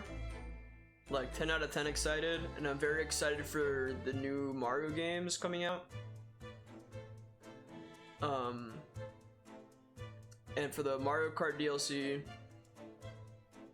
And I think the Luigi's Mansion 2 like port is cool. So I never played that game. Anything else? I don't know. I'm most excited for Pikmin 4. Yeah, that game looks cool, and then the other one, the Super Mario RPG, like the remake or whatever, the remaster. I've never played that game, so I mean, I'm super excited for that. I know it's not a new game, but to me, it'll be new. Yeah, so I'm ready to play. I've heard so many good things, and I've been told to play. I've been asked to play a few times, but I haven't yet. But now I have no excuse. Now I can play without excuses. What are you waiting for then, Mr. Naruto? Get it out. But my two main ones are that one and the Pikmin 4. Pikmin 4 is coming out in a month. Literally a month from today. And I'm ready.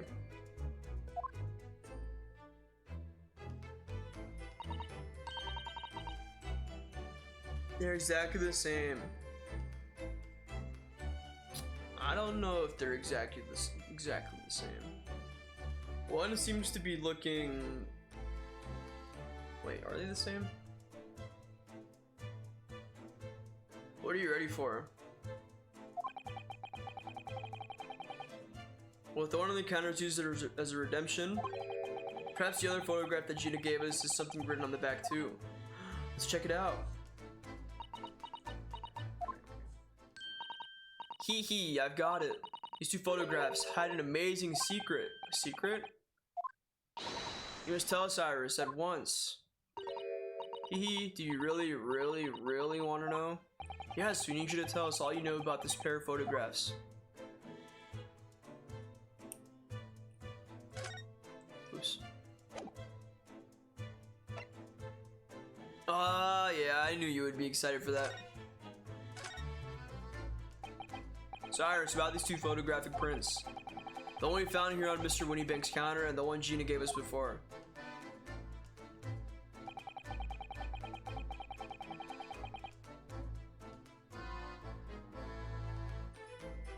Are they the same? They look pretty much the same.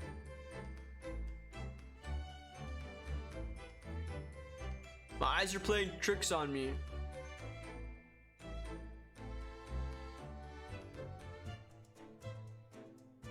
Oh, dude, Danganronpa was such a fun time on stream. Everyone that came after my Danganronpa era, that was a very big part of my stream. That was good times, honestly. What is this amazing secret you mentioned that's hidden between these two identical prints? Actually, that's not quite right. Sorry. If you look carefully, two prints aren't the same. Oh, I remember who you liked. I remember. If you look carefully, the two prints aren't the same. Not exactly. They're not. Have another look at them now.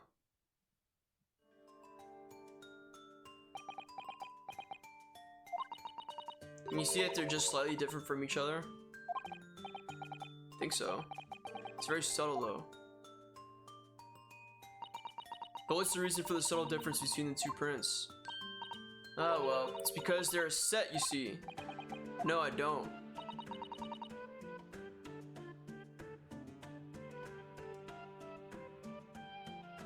Dude, yeah, I'm with you, man. I wish I could replay it on stream again. It was so fun. Maybe we can get a new person to play it that hasn't played it. A new streamer. I would watch it. I would 125% watch a playthrough of the whole trilogy. That was such a good time. This pair of photographs.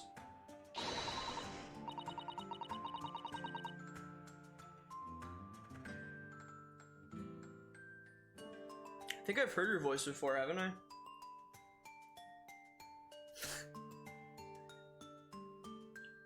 Riff, look at the camera.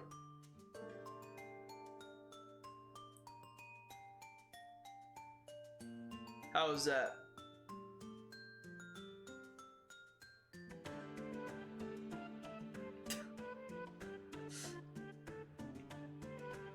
Since to be used in a stereoscope. Everyone in London is raving about them at the moment.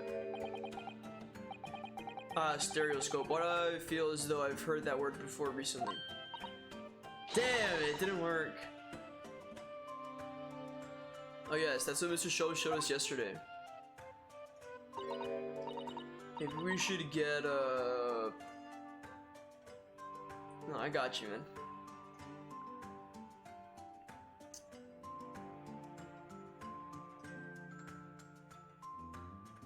I don't know.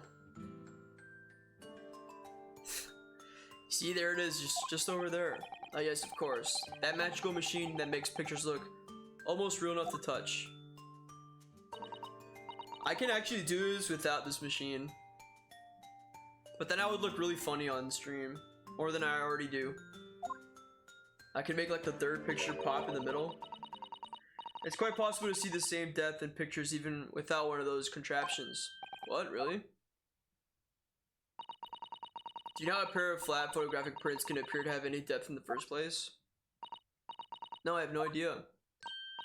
Oh, wonderful. Then I'll be able to tell you. She's over the moon, bless her. Should we let her explain though? We really need to carry on investigating the scene. I, for one, simply have to know. Man, here, look. Before she even explains it, I bet you I could find it. Oh wait, where's the other one? Oh wait, this is a different thing. Look in the back of this print here. There's something written on it.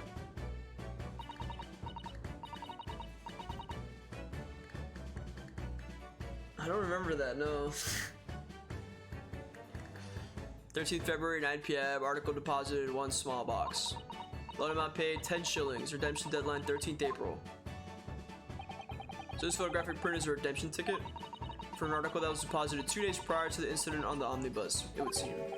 Yeah, it's a small box. That doesn't tell us much about it, does it? Perhaps it contains some valuable mementos. Can't help wondering. Presumably Mr. McGilda never redeemed the article in question since he still had the ticket. So isn't it possible that the box is still present somewhere in the shop? Ah yes. If it's something McGilda deposited, we need to investigate.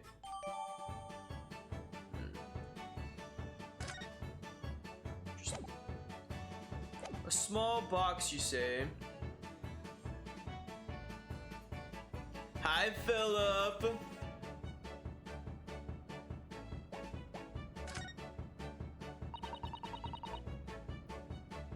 Have you ever considered, Runo, how our eyes see depth in the world around us? Well, I just opened them, and it works. But the reason it works, because you have 2 eyes. 2 eyes. Shocking. If you try closing just one eye at a time, I think you'll see straight away. What do you see with your left eye? What do you see with your right eye? Whoa, trippy. Alright, so slightly different. You get a different view with each eye. Yes, the position of objects seems to shift slightly. Exactly. And in your head, your brain uses that shift to estimate depth as it merges the 2 views into one. That's how we can sense depth in everything we see. Wow, my brain really is amazing, isn't it? It does so much without telling me. Ah, I think I see. So the pair of photographs. This is a left eye view. That's what I said that. I said they look like the cat looking like it's looking more left in one. Did I say that? I thought that. Oh, well done, Susie. You're so quick. So if you can persuade your brain to merge the 2 pictures together in your head, you'll be able to see depth in these prints. Yes, Runo. You're beginning to understand. And a stereoscope's function is to act as your brain and allow you to just do that. Yes, but as long as you have 2 images, 2 eyes, and 1 brain, you can actually do it yourself without needing a stereoscope at all. No, it's actually tangled. Should probably untangle it. But it's true! You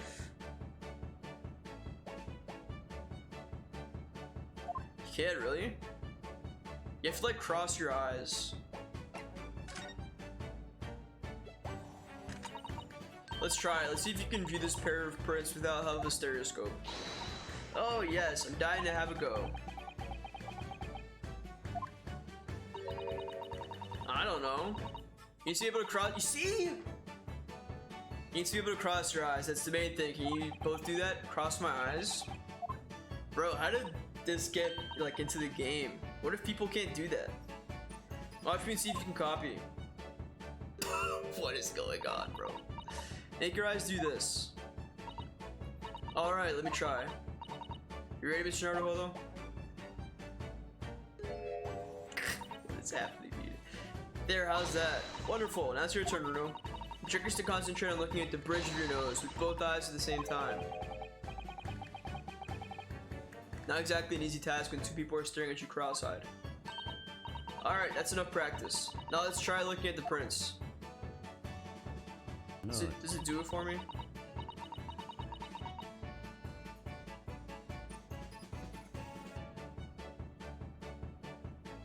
You tried when you played, it doesn't work? Here, let me see if I can try it. Wait, why can't you breathe? Oh, it's doing it for me. Wait, is it doing it for me?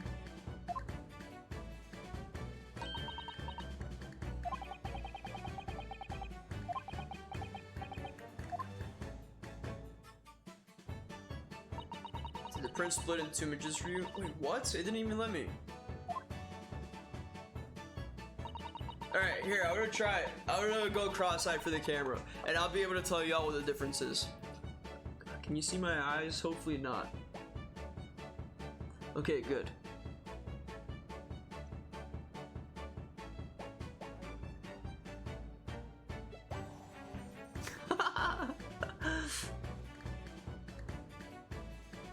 Cross view doesn't work for you when your contacts are in. We'll take them out. Just kidding. You see the difference? I don't. All right, let me try doing it.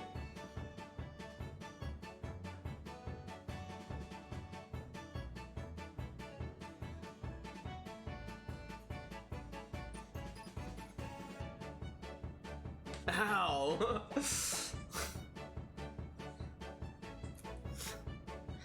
Eyesight is 120/20?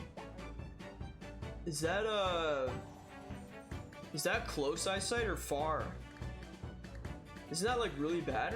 Isn't that really bad? Is 120/20 far?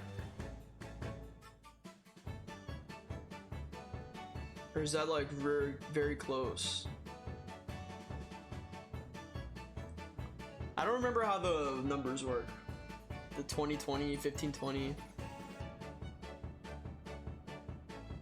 Myopia.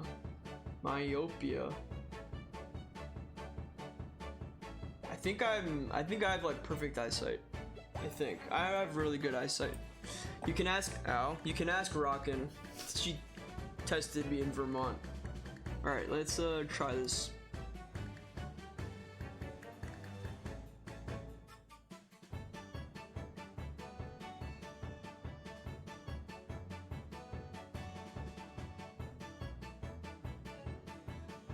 Ow, bro. Ow.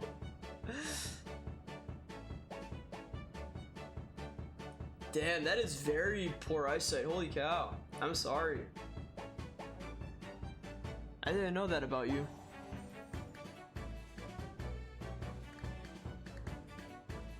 I can't do it. I'm hurting my eyes. Ow.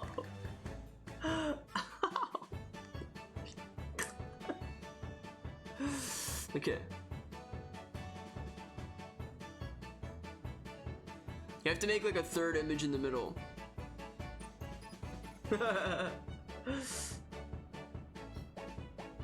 No, I'll be okay.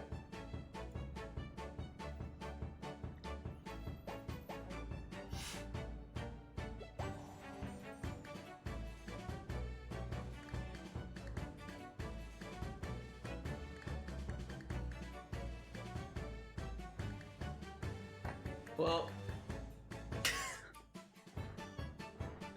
I'm just gonna let it do it for me.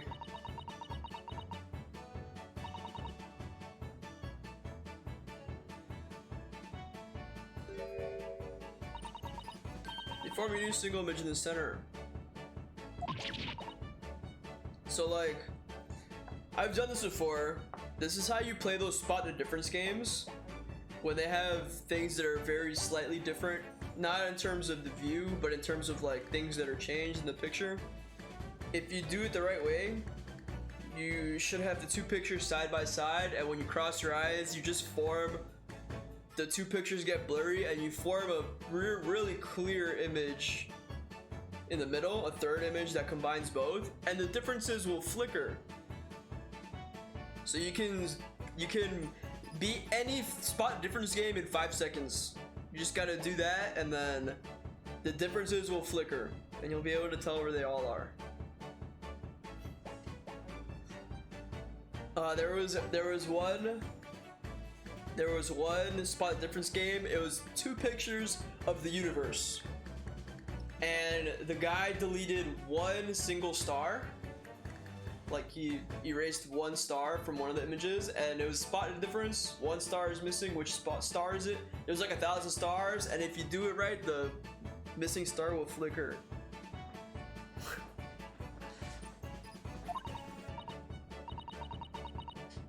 Scenario though it works. I can see in the middle now. Looks so real. Oh, I could look at it all day. I wouldn't advise that. Your eyes might start to hurt. Your turn, Bruno. Pretend you're looking through the two pictures and slowly cross your eyes. Oops. Keep adjusting the position of your eyes until the two images overlap exactly in the middle. Like this. Is it?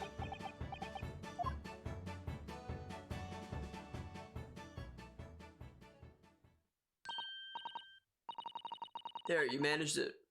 So now you know how stereoscopic images work. Oh my gosh. There's a... This is on the floor. I should probably not have it on the floor.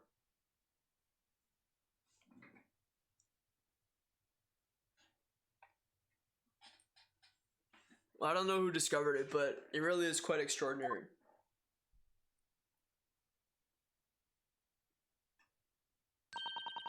So what do you think of these stereoscopic prints then, Bruno? They're certainly amazing, but it isn't easy to get the knack of viewing them properly. No, some people find it easier than others. But this is why contraptions like this exist, for people who find it tricky. Oh, I recognize that. We saw one over there yesterday, didn't we? If I remember correctly, you... Oh!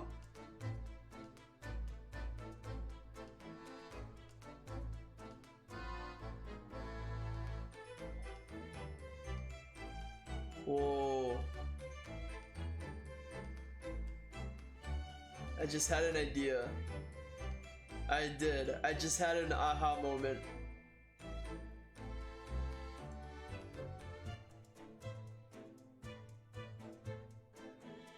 Alright, I have a new theory. Bye, Spring! Charge your phone. Very quickly, you press this little knob here.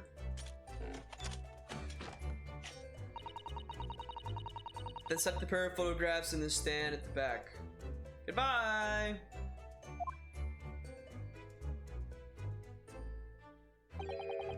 Still amazing, even though I know roughly how it works now.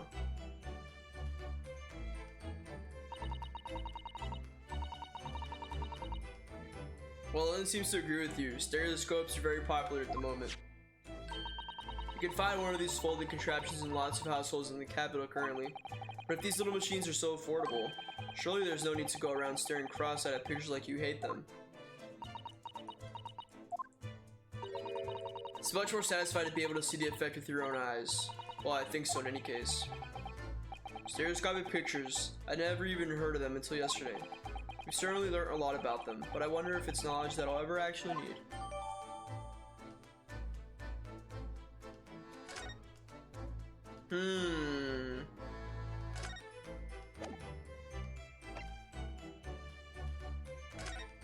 True, it was for the 3DS. Okay, I need to find some kind of box. Oh my god! Ah, look here. Ah, yes, a bullet hole.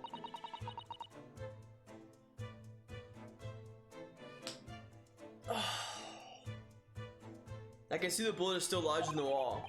Presumably, Mr. Winniebank wasn't practicing with his revolver in his spare time. Ah, well. Mr. Sholmes likes to practice in his drawing room whenever he can. Yeah, summer months of vacation. I'm the same way. I'm on vacation.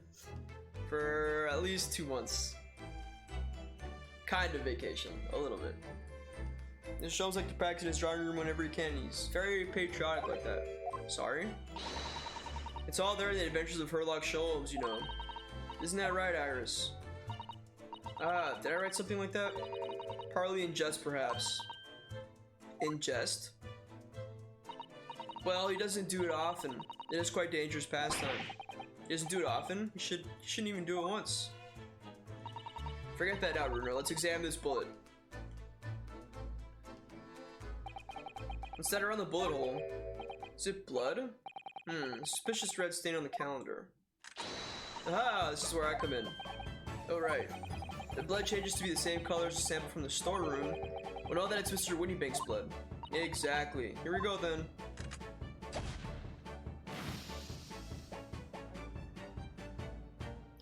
Ooh, it's someone else's blood. Herlock's name was actually given by the Ace Attorney community. Didn't know that.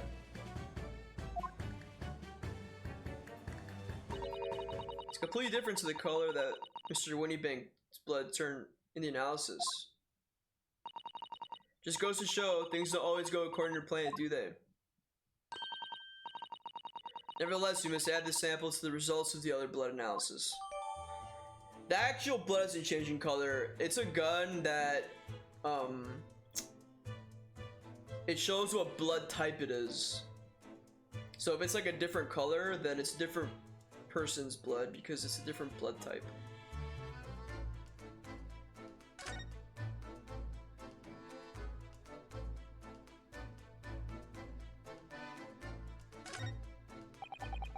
Green blood. Just seems wrong somehow. It definitely doesn't change the color, but it's only a game. They had to show it off somehow. There are all sorts of different colors. There are pretty pinks and purples too, you know. Like I said, everyone's blood is different.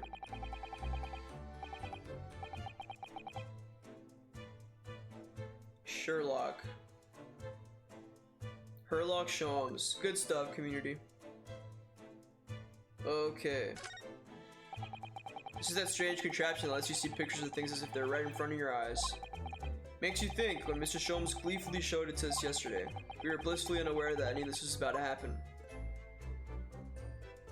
I need to find a box.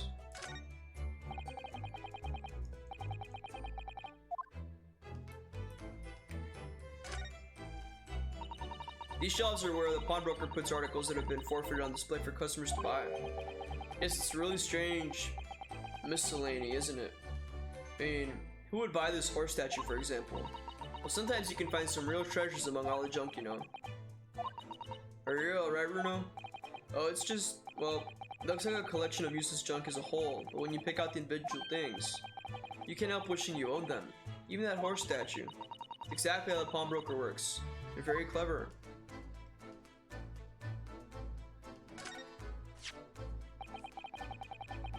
Fairly sure his contraption was here yesterday as well. Here we are, though. I'm not confident I can get it closed again. Oh yes, that's a folding stereoscope. Really? This is a stereoscope? So Sholmes showed us a picture yesterday that you're supposed to be able to see in 3 dimensions. Ooh!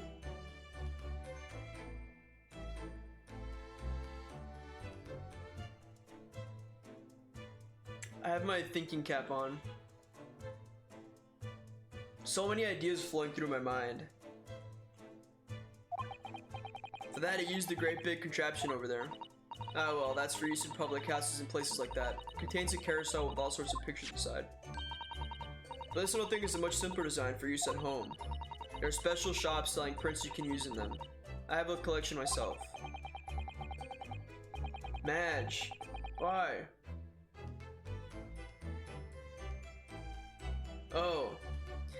Well, you don't have to work tomorrow, which is good. So, I mean... I wonder if I could make money out of these in Japan. It would be keeping my toilet sparkling clean anyway. What? Let's talk to this dude. Police are scouring every inch of this place, by the look of it. Instructions from the yard examine every article in the shop and every ledger and book of accounts. Every article? That's a ridiculous amount of work, surely. You've been hard at it ever since the shop was declared a crime scene in the early hours. We're sifting through it all in shifts at least, but still. We're working through the night, that's for sure. And even then we'll barely have scratched the surface. Crime and pawnbrokers must be every policeman's worst nightmare. It's every copper's worst nightmare, you know. A crime and a pawnbroker. That's what I said. Let's talk to this guy. This officer's been staring intently at the wall since before we came in here. Shh, keep it down. Oh, sorry. So major clue just here. Really? Then we must tell Greg Z at once. As soon as I reported it, that'll be it. I'll be stuck here even longer. Stuck here? What do you mean? I've been over 2 days already. I need another constable to relieve me and take over me shift.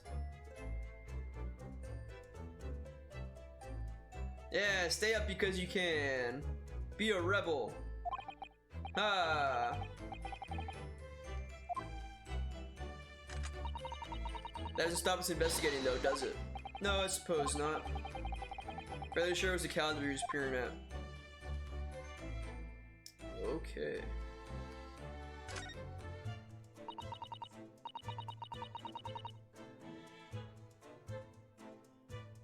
Revenge, bedtime, procrastination.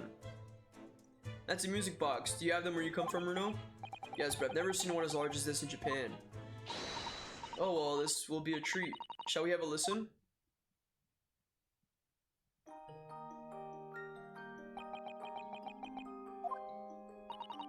What do you think? Isn't it a pretty sound? It's a beautiful sound, yes, but... it's a little hard to enjoy when all the policemen are in the room giving you fierce looks. Never mind that. If any of them say anything, I'll tell Gregsy to have a word. Yeah, just cause I want to. Iris Wilson, Superintendent of Scotland Yard.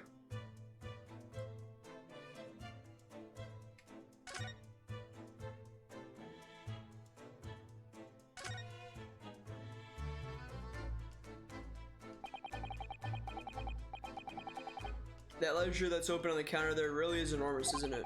It must be an awful lot, so a lot of work to keep track of all these hundreds of items in pawn. There is a dog photo. See what you think about it. Better to sell it and have a clear head if you ask me. But clearly Mr. Winniebank was very careful when it came to articles in his care. I think I've checked everywhere.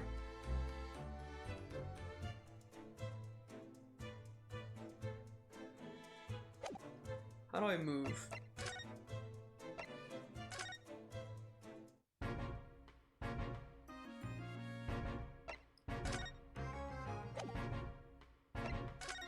Excuse me, my dear gentleman.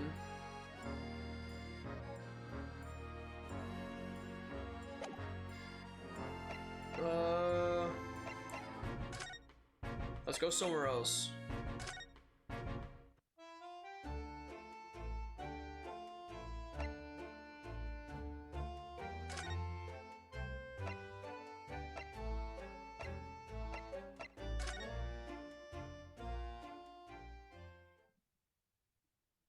Yes, whenever you see these letters pop up, that means you're on the right new area. Gina doesn't appear to be here. I believe she must be in questioning at the moment. Oh, but wait a minute. Where is it, Iris? Well, if you examine the scene here carefully, there's another possibility, isn't there? Holy cow, I should definitely save. Good call.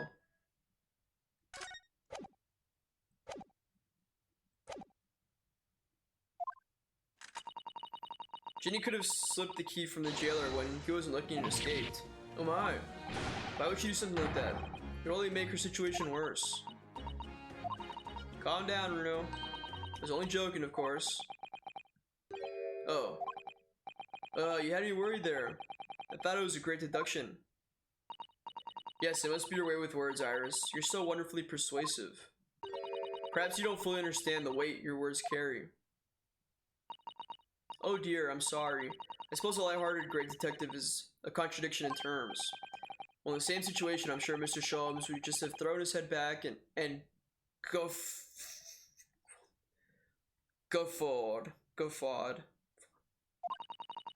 Not entirely sure that's helpful, Mr. Naruhodo. Well, anyway, it looks like we won't be able to talk to Gina for a while. We should try to make progress with our investigation in the meantime. Yes, come along then, Renault. Come along, Susie. Guffawed. Interesting.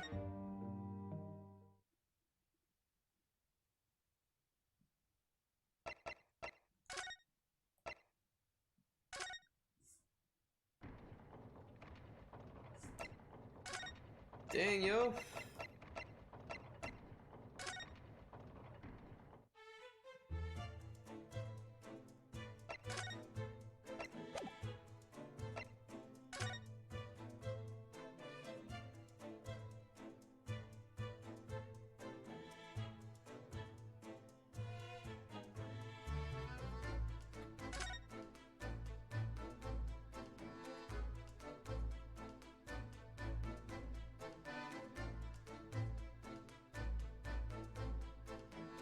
Pretty sure I've checked, like,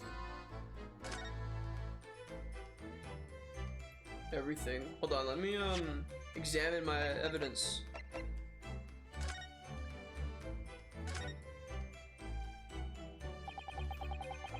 Mr. Wayneback appears to have used the back of this photograph to write out a redemption ticket. He's written it very neatly, but still, perhaps he wrote out a paper, so I had to use anything he had to hand. It's hard to know what's the front and what's the reverse side now. What are these dots? This is an adorable little cat. I think it looks a little like Wagahai. I always thought cats like to curl up inside under the heated kotatsu blanket when it snowed. Maybe British cats are different. Actually, now we have both pictures. I could have another go at viewing them as a stereoscopic image. So I need to cross our eyes and try to get the two cats to merge in the middle as one. Such a hard thing to do. Whoever thought of this in the first place must have spent a long time staring.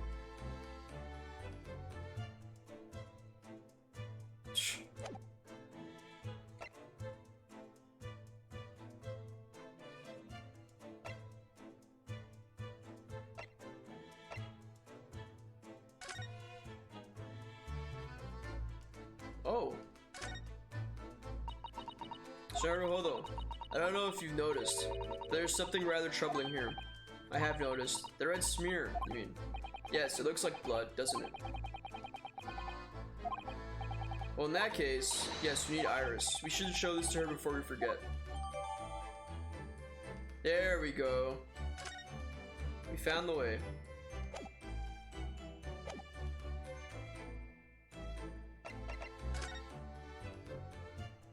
I don't know. I don't think so. Oh, it looks like blood. I would say it's from a gloved finger. Well, certainly a glove made of leather. But don't worry, Runo. You can leave the rest to me. What color is it? Oh, purple! We haven't had that one yet. Look at that. Yes, that's a color we haven't seen before, isn't it? You simply must add it to the portfolio of blood samples. It could be an important clue. Although, it'd be nice to find out whose blood these different colors correspond to at some point. Well, this particular stain of blood. Oh, you've had an idea, haven't you? Do you know whose blood this is? Yeesh.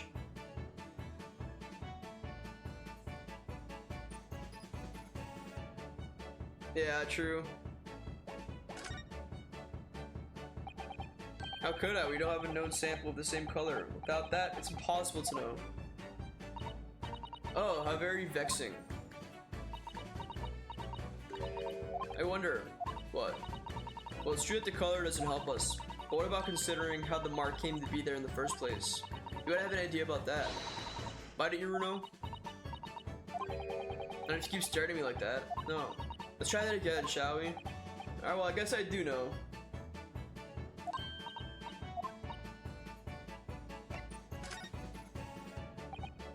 Yes, I have an idea whose blood it is. Not from the color it turned, but with a little deduction. That's right. I think it's clear. Alright, so you know as well? You first, Runo. Who do you think it belongs to? I believe that this is the blood of... Wait, what card is this? Magnus McGilded. So McGilded?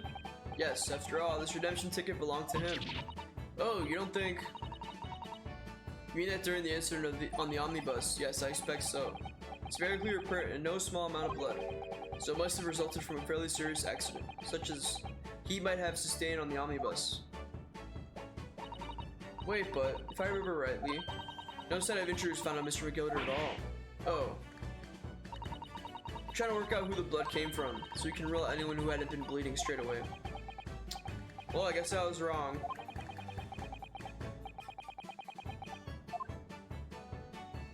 Gina!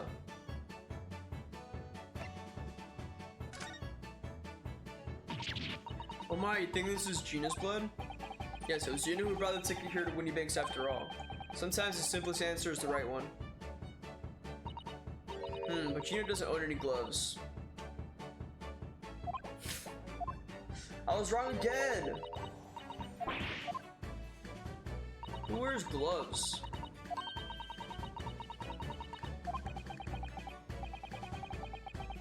Oh, it was the... I don't know if the shop owner guy wears gloves. The driver!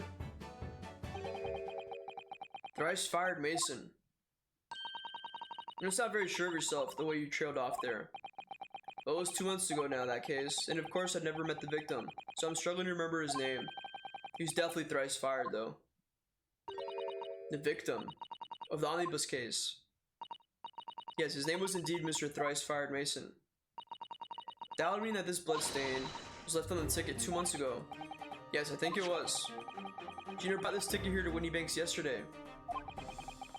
I'm suggesting the bloodstain was already on that at that time.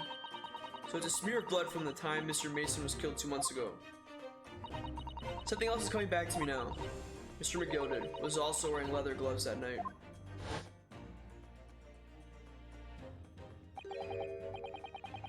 Now I ask yous, what good-hearted soul wouldn't rush to help a fella bleeding from his stomach? Bro, I don't remember this. I was about to start worrying about me gloves now, was I? I reached out to give the man a hand. It certainly does look like a leather glove thumbprint, this mark. But we know that Mr. McGilded had no injuries at the time, anywhere on his body. From which you can conclude that any blood on the glove belonged to the victim, Mr. Mason. Good night, Josh. Mr. Naruto, you sound just like Mr. Sholmes. Minus the quirky slip-ups, I hope. Yes, I think you're right, Runo. Very well, let's make a note of this. Okay. Okay. More? Bro, what do you mean?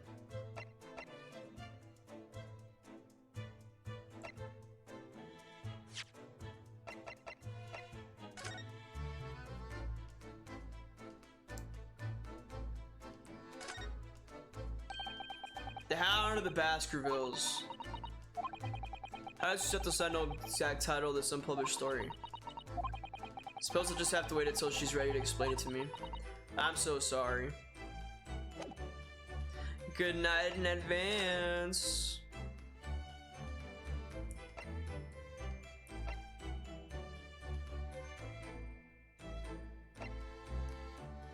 Wait, can we...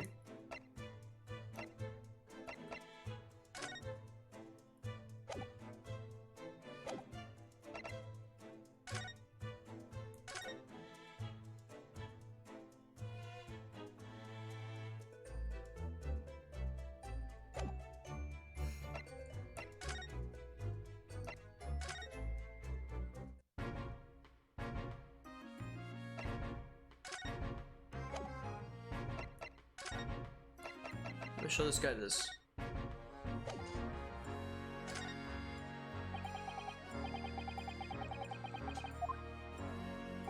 He doesn't care.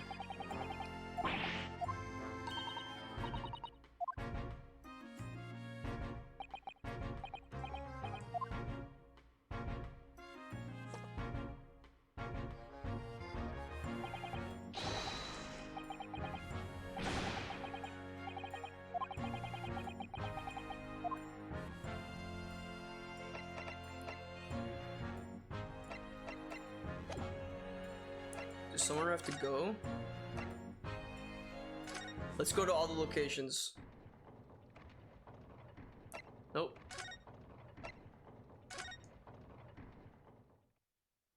Let's examine this thing.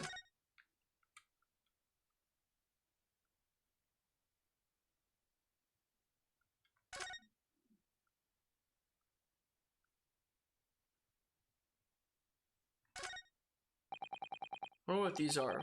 You have any idea, Iris? Oh, haven't you ever seen crutches before? Let me explain. For people with leg injuries, to help them walk. The old one under each arm, you see. Ah, right. Thought they were weapons of some sort. How would there be weapons in a hospital? Thought maybe a fighter had been injured in battle compass and been brought here along with his weapons. That's surprisingly plausible. Oh, really?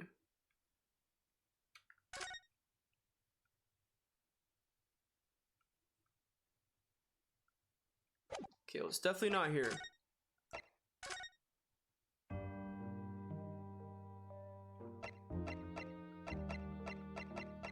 Can't even look here.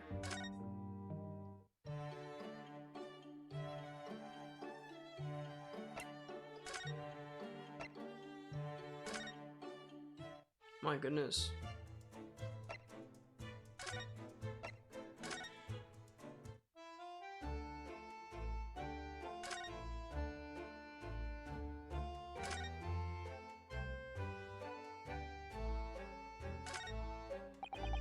It's already been 2 months that we've been taking lodgings here above Mr. Shom's office.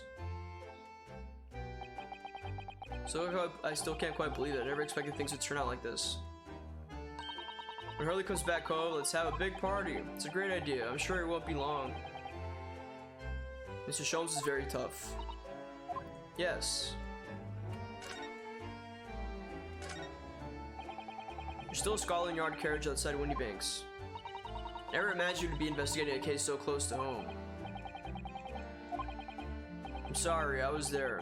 I should have done more. None of this is your fault, Bruno. So please don't apologize. But it's the criminals who are to blame for all this. So let's investigate and work out how to catch them. Yes, you're right. Bro.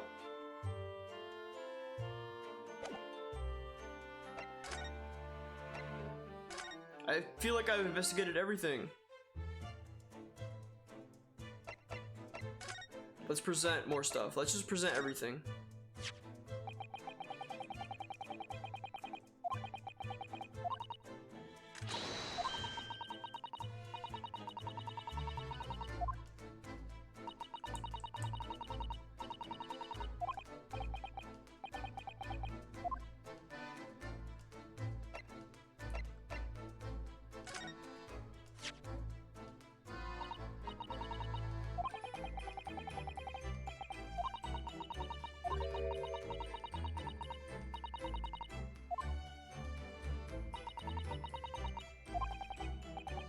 There's gotta be something on the desk that I missed.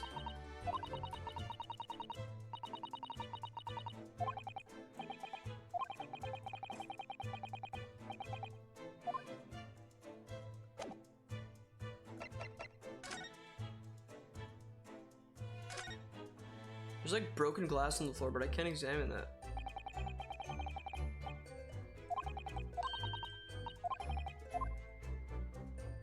Oh wait. There's literally a broken light. But again, it doesn't let me examine it.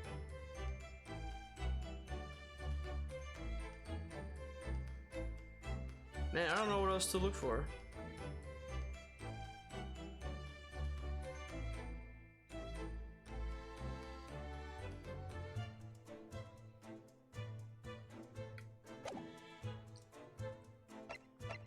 Oh.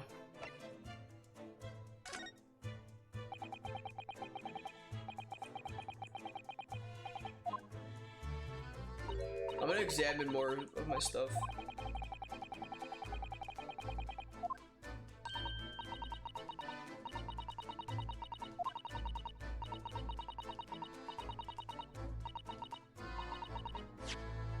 Oops.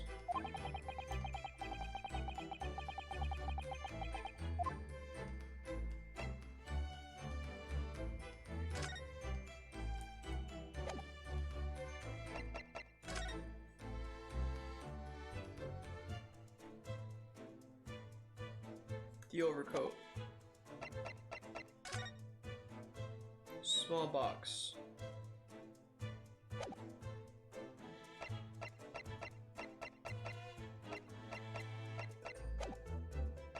Bro, I'm so confused.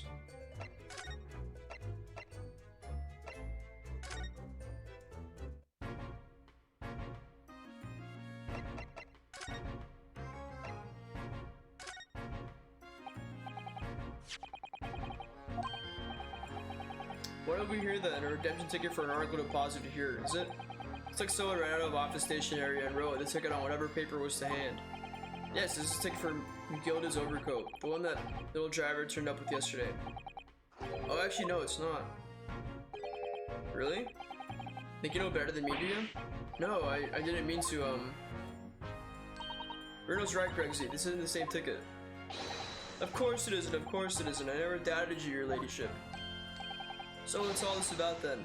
If I might be so bold as to ask. This is a second ticket. Second one? Seems that Mr. McGill in fact had another article in storage here at Winniebanks. Is that right? I think we need to discuss this further with Inspector Mission Naruto though. Oh, thank you, I found it. This ticket was in one of the pockets of Mr. McGilda's overcoat. Eh? You mean to tell me? Yes, there was more than just one, or more than just the music box disc, it seems. Should have insisted on the lads taking it back to the yard and examine it properly. Well, according to the details on this ticket, Mr. McGilda deposited another article here with Mr. Winniebank. Yes, I can see it written here. Small box was it? Do you have any idea where it is, Gregsy? Any idea at all? It's another article belonging to Mr. McGilda. It could be an important clue. Well, yes, I suppose it could be. Please stop looking at me with those big turquoise eyes, all full of hope and expectation. It's too much pressure. I'll lose my marbles, I will. I'll go barking. There's no time for dog impressions, Inspector. That's enough sauce from you, Sunshine.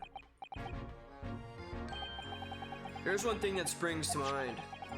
According to this ticket, the redemption deadline's already passed, hasn't it? Oh yes, of course. Articles are only held for 2 months. So small box will no longer be in here then. That's right. It's been forfeited. Which means it could be on the shelves in the front of the shop where forfeit items are offered for sale. Yes, the shelves in the front. We must search them at once. You're wasting your time. Oh. There are dozens of little boxes out there, hundreds even. We can't possibly know which one might have been McGilda's. That information's not written on the ledger. Well, I think we should at least have a look, just in case. Of course, your ladyship, of course. Very sensible of you, I'm sure. Let's go have a look. Dong, dong. Ah! I nearly jumped out of my skin there. How could Mr. Winniebanks set such a wicked trap? I doubt he set out to scare anyone. Is that really the time? I think perhaps we should pay Gina another visit soon. Oh? Her trial's tomorrow. We must establish whether or not you'll be defending her. I think we should ask her one more time. She may have changed her mind. Don't you remember, Runo? You told her she could rip up the representation papers if she didn't want you to be her lawyer. Really? Did I say that? Yes, you did. The deadline for submitting the paperwork is fast approaching. In that case, we better hurry back to the prison and talk to Gina again. Let's do it.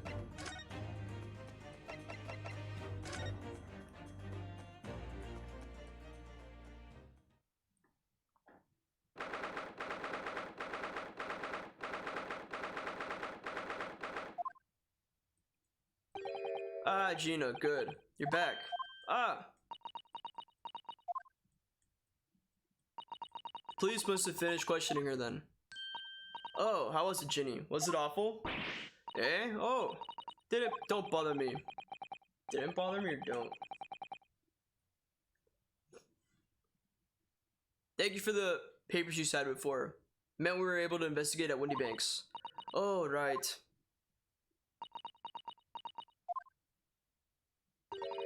Don't you want to know how we got on? You've been ever so busy.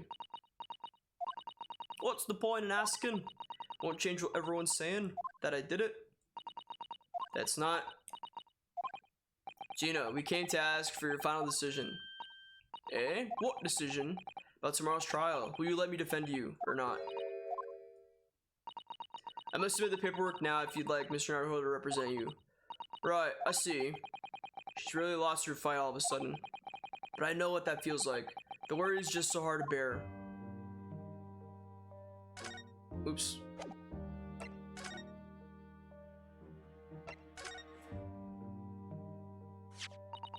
We already have the representation papers and other documents we need. All we have to do is hand them to the court clerk.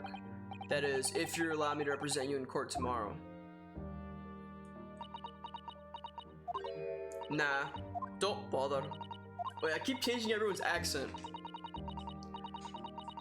Rip them up and chuck them, would ya? The representation papers or whatever they're called. The cell ain't fancy enough to have a bidding. So what will you do in court tomorrow? I'll be fine on my own. I don't think you will be. Look, it don't matter.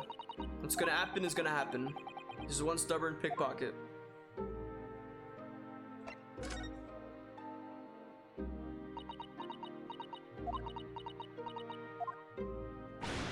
Alright then, blimey, give it a rest with them eyes, Iris. So come on then, fill us in. Who done it?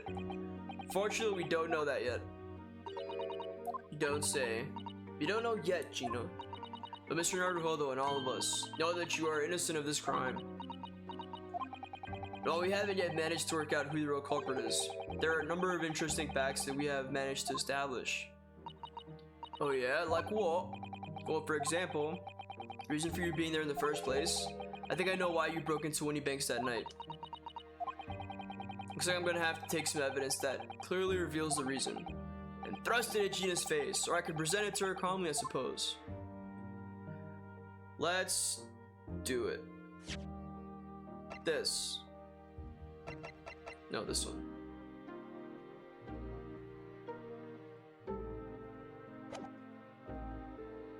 Wait, how do I...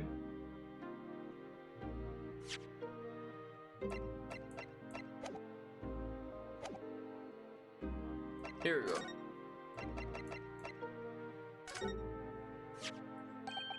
Do you see this pawnbroker's ticket, Gina? It's the one you took to Winnie Banks, isn't it? The one for that black overcoat that you're wearing now.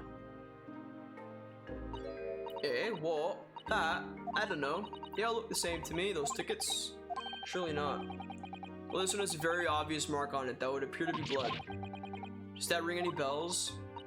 I don't know. It all looks the same to me, blood. They all sound the same to me. These answers suspicious.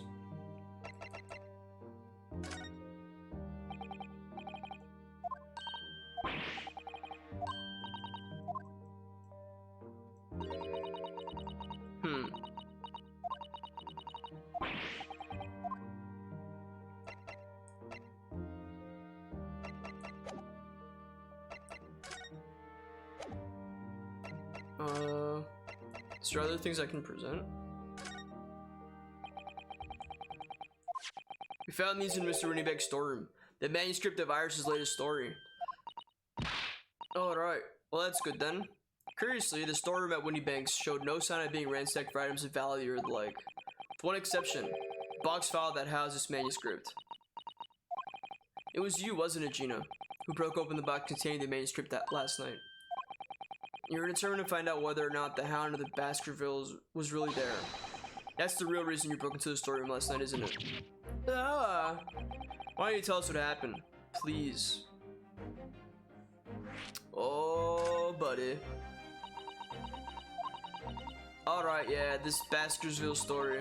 It's the latest Sholmes adventure, right? But it ain't been printed yet. So I figured it's got to be worth a few pieces of silver, right? Oh yes, at least 5,000 pounds. What? So you intended Cyrus's manuscript, did you? No. Jenny, how could you? What? Wait, no, hang on. Of course I weren't gonna sell it. All I wanted to do is find out if the manuscript, or whatever you call it, really was there or not. It's the only reason I was in the place. For Iris' sake. Isn't that right? Ah. We knew why you'd done it from the start, Gina. Of course we did. But I knew you wouldn't do anything mean like that, Jenny. I just knew it. Well, when I saw the manuscript in the storeroom, it reminded me of what you said the night before. Grown-ups do a lot worse than that, believe me. Barefaced lies, a lot of them. You just ain't realized it yet.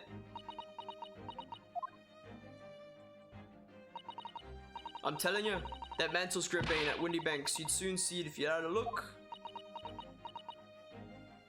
If I'm honest, I have wondered if Hurley's telling me the truth sometimes. I mean, I sometimes wonder if he might have hidden my manuscript somewhere I don't know, even though it's wrong of me to doubt him.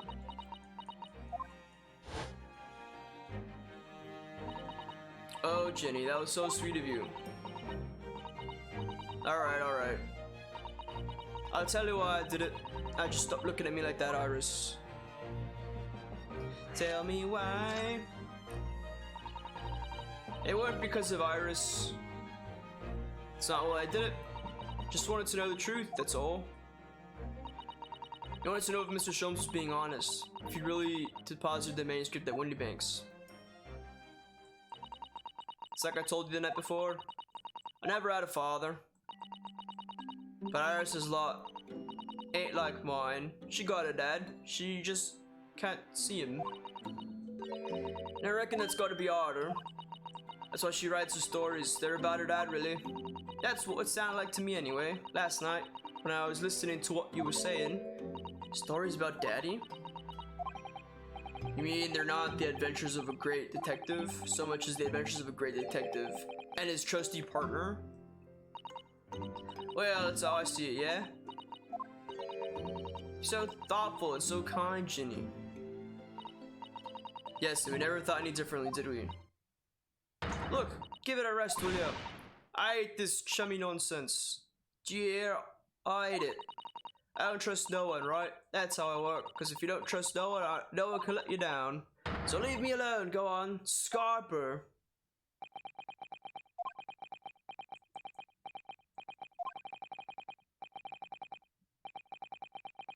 I had noticed until now, but it's unmistakable. Right there on both sleeves of that overcoat.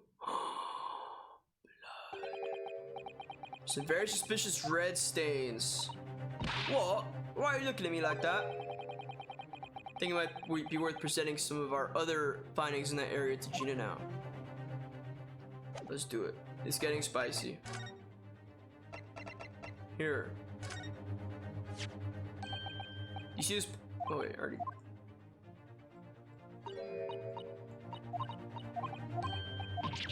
Oh wait, present the blood. Here. Those stains on the sleeves of your new coat, Gina. They're blood, aren't they? Not that I know who's blood yet. What happened to the Celtics?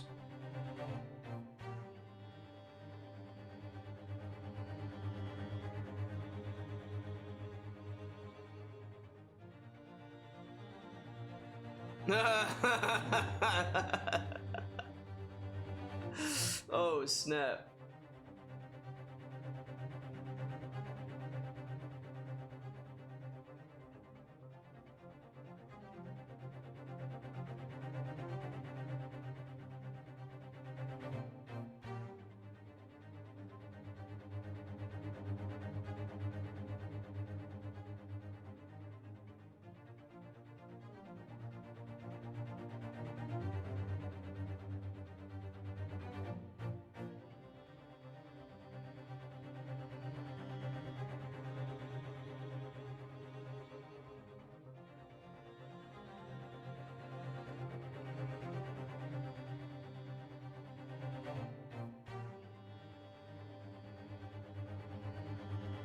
Oh my gosh, we can like Marcus Smart so much more now. Honestly.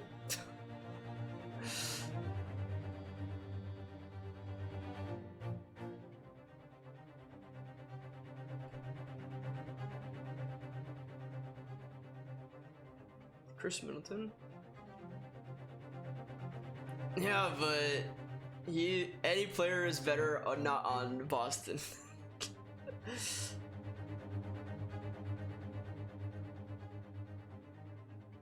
Middleton might leave the Bucks. That'll be pretty heated. Whoa! Blood, Mr. Naruhodo. You don't appear to have any obvious wounds yourself, though. So could it be blood that spattered from Mr. Winniebank when he was shot last night? Let's not beat around the bush here. This trusted friend of mine will get results much faster than anything else. Yeah, take it easy, Iris. Don't move, Jenny. I'm gonna shoot. Let's see what color.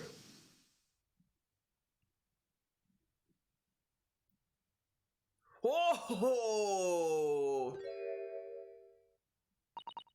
Oh. Oh my. What the?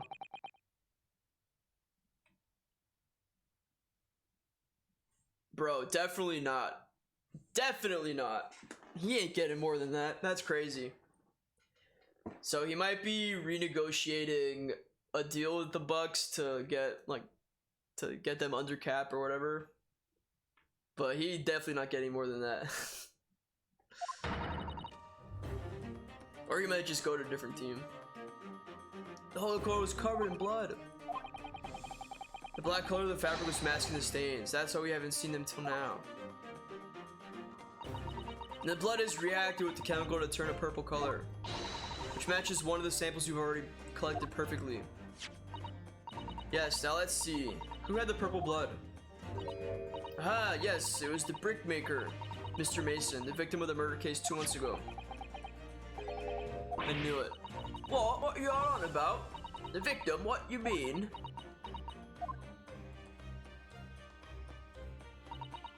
It's a rather uncomfortable situation, Mr. Naruhodo, but I think this makes things quite clear. It means the omnibus case is finally solved. The truth about who really murdered the brickmaker, Mr. Mason, is revealed. Oi! Some explain what's going on. Stop telling half the story.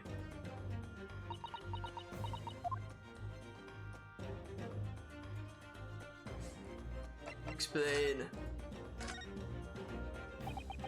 You can see now that the victim's blood is all over Mr. McGilded's overcoat. But in their trial 2 months ago, the defendant said this in his testimony.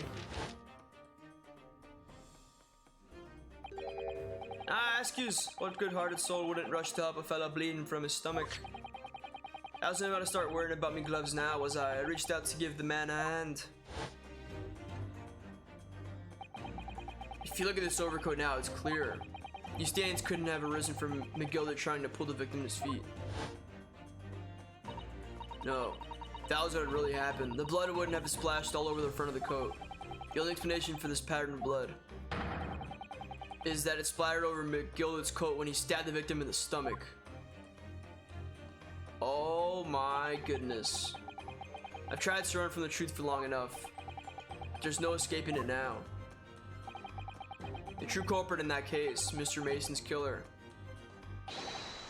was Magnus McGilded.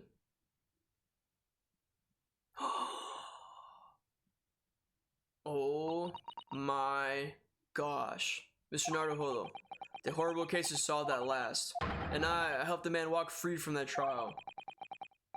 I used all that twisted testimony and all that sham evidence to prove his innocence. How could I have let that happen? I'm a fraud.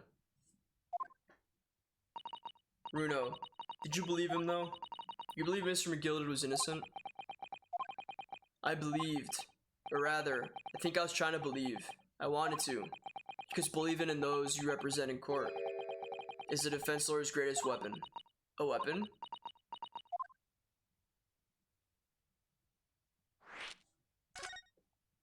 Give it to me. Before we came to Great Britain, a great friend of mine taught me a valuable lesson. You mean Kazuma-sama? R.I.P. Listen, Ryunosuke. We lawyers are only human. We can't know for sure what is the truth and what is a lie, which is why we must resort to our primary weapon. An unwavering belief in our clients. That's all we really have. Unwavering belief. Although we truly believe what our clients tell us, can we fight with everything we have for their cause? Damn, I hope he goes next, man. It's not looking likely. Since they got Porzingis, they might want to keep the trio, but boy, I hope they overpay that fool. I just want them to blow the team apart, man. That's all I want. I know. That's all I want. In any battle, there can be no victory without faith. So I believe you, unwaveringly.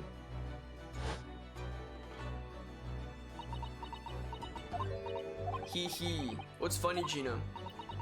Core. Sounds like in this Empire Japan you come from, everyone must be soft. Well, come on. Look at the mess it's got you into, believing in that bog trotter. Yes, I inadvertently helped the murderer walk free. Well, at least you learnt your lesson now, eh? Believing in people's never worth it. Someone always stabs you in the back in the end. As soon as you let your guard down, you've had it. Take a leaf out of my book. Believe no one, get hurt by no one. Gina, may I ask you something? What? They just like to make absolutely sure. What would you like us to do with these representation papers for tomorrow's trial? How many times do I have to say it? Rip them up and chuck them away. You read book as something else? What did you read it as? I'm really sure that's what you want. I bet that's what he wants and all now. Mr. I'm a believer lawyer over there. Oh. Don't forget it was me in the trial 2 months ago. I let everyone up the garden path, didn't I?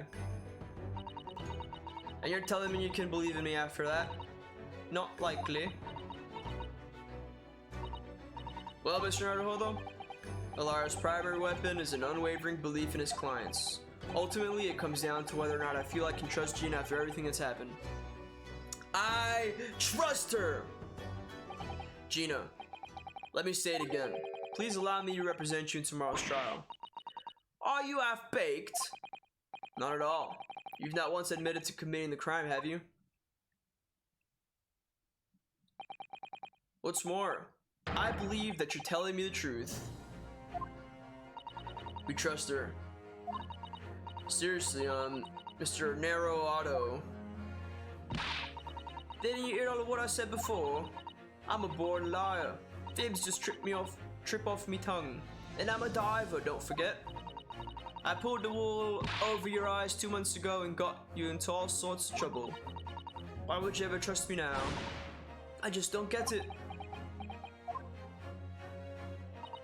Gina, I do understand why you choose not to put your trust in others. But I assure you, there's more to life. There's more to this life than you yet realize. What do you mean? The world we live in is full of people you would do very well to trust. People who won't ever let you down. Eh? It's true that I'm just a student of law and I'm certainly lacking courtroom experience. But I can promise you this. Whatever happens, and until my very last breath, I'm completely on your side.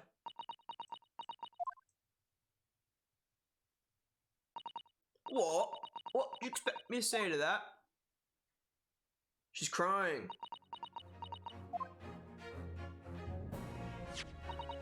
Then it's decided. I will take these papers now and carry out the necessary preparations for tomorrow's trial.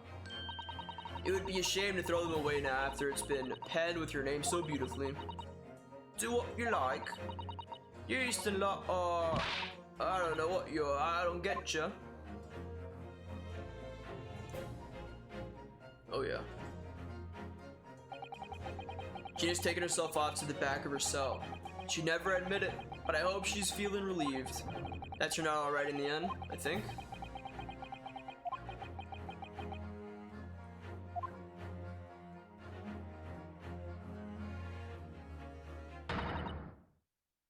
Whoever's hiding there, show yourself at once. Eavesdropping is the height of cowardice, Mr. Sato. Somebody's there in the shadows. I can sense it. Someone who wasn't there before. It's heated. Who's there? Blimey, you're sharp, eh? Suppose you're using one of those mystic Japanese arts, like the art of stealth I've heard so much about. If anyone was being stealthy, it was you, Inspector. Gregsy. Oh dear me, I'm most terribly sorry, your ladyship. I didn't mean to startle you. How long have you been listening in on a conversation? Good grief, listening in? No, no, no. I just got word that there were some visitors who were refusing to leave even though it was after hours. I assure you, ladyship, I only just arrived. This very minute. Not a moment earlier. That's all it is, nothing untoward, nothing at all. After hours? Is that late already? So then I'll humbly excuse myself out now, your ladyship. Ta-ta, toodaloo, cheerio. All the best. Bye, bye, and bye. It's a lot of farewells and not one of them appropriate for her ladyship. Oh, but I wanted to have a chat. I'm terribly sorry, but time is pressing at the minute. Oh, I see. That's a shame. If I don't get this emergency at the Supreme Court dealt with sharpish, Lord Stronghold will, well... Emergency? Lord Strongheart? Nothing, forget I said anything. Anyway, I'm off. Alright, Gregsy, if you have to. But let's chat soon. Sussman. Delighted, charmed, can't wait. If you please, my pleasure. It's a lot of pleasantries and not one of them sounded sincere. Gregsy's so funny. He says such silly things. It's certainly entertaining to see an inspector of the police fawning to a 10-year-old girl.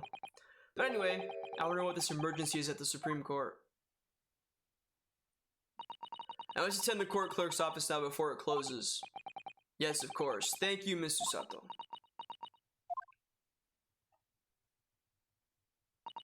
Kindly escort Iris home now, Mr. Naruhodo. I shall meet you there later.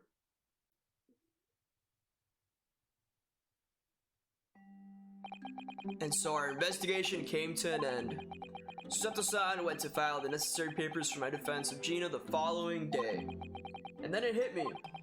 I could no longer suppress the wretched feeling that had been gnawing away at my insides.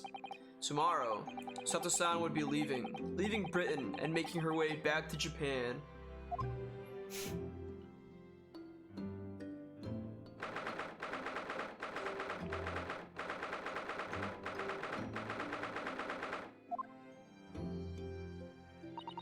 Naruhodo-san, it's been a very trying day, hasn't it? I do hope you're not too exhausted.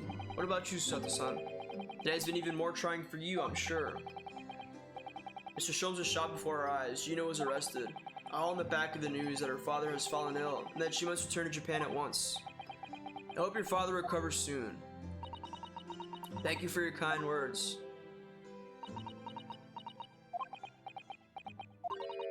I wonder why it is that so many thoughts rage in my head like a storm, and yet I seem unable to find the words to express any of them.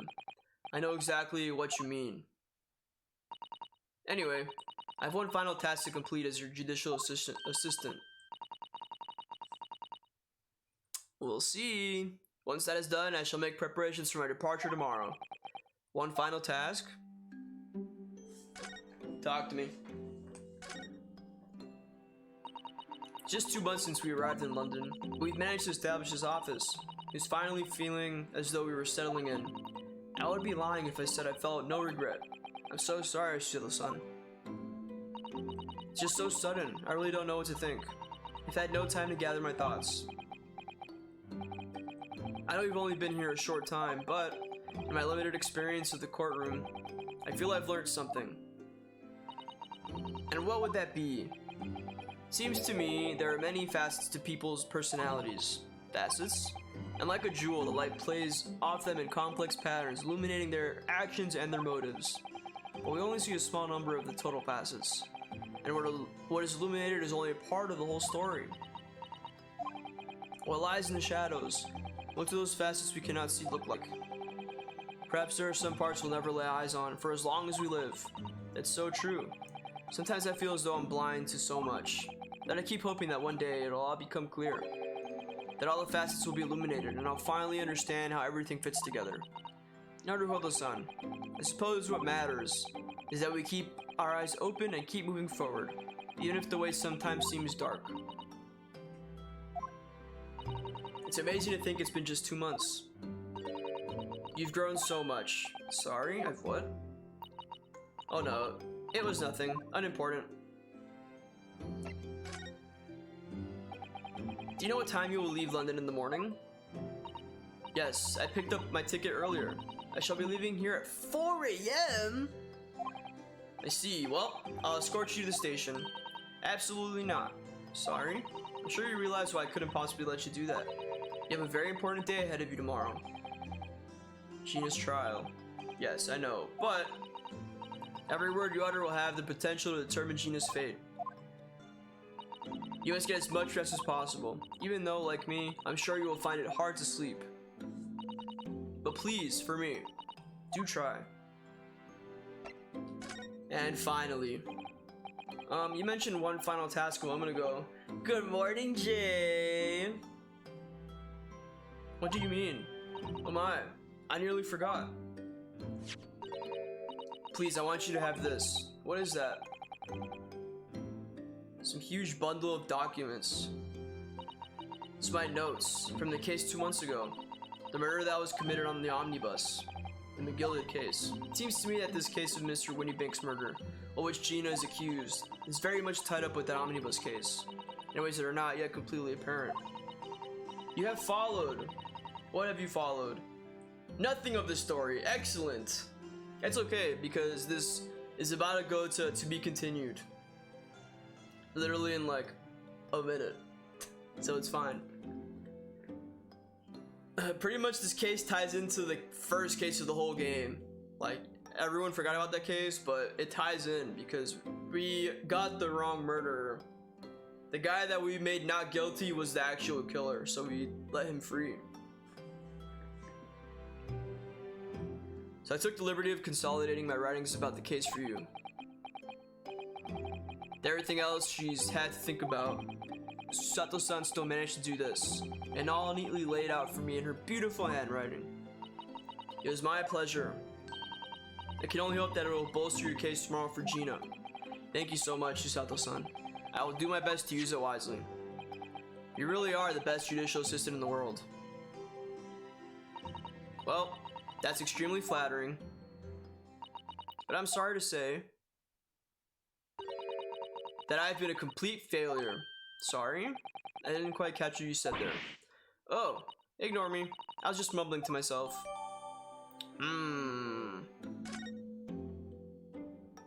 Nah, she's not the murderer. She's leaving to... Nah, she ain't it. The guy that was found not guilty from case 1, he was the actual murderer for case 1, and now his blood is on this case. Like, his blood samples are all over this case too. It's getting rather late. I think you should go to bed now, Naruhodo-san. I must finish packing up my things in my room. Susato-san, I wish you the very best of luck tomorrow. Good night. Wait, there's something I need to say. Yeah. What was that? A secret technique of mine. The Susato shutdown. Shutdown?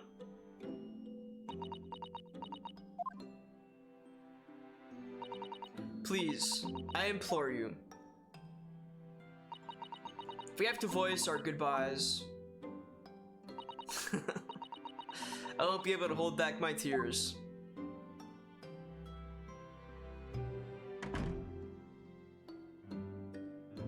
Damn, she left just like that. Susato-san.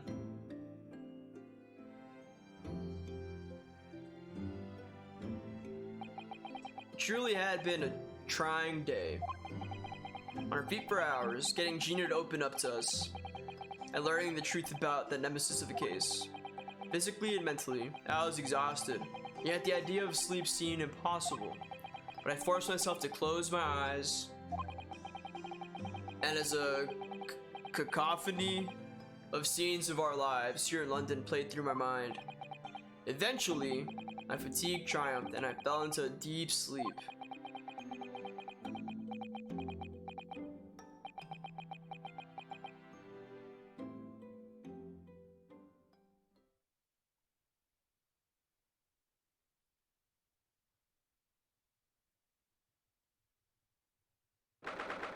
Oh?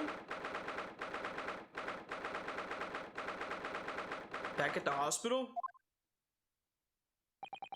Yes, I quite understand. There's a great weight off my mind. Something's happening here. Oh, this is a sketch.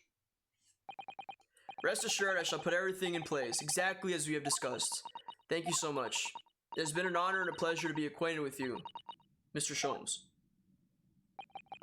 On the contrary, the pleasure has been mine. I bid you farewell, and Godspeed. My dear madam. Oh, she's just saying goodbye.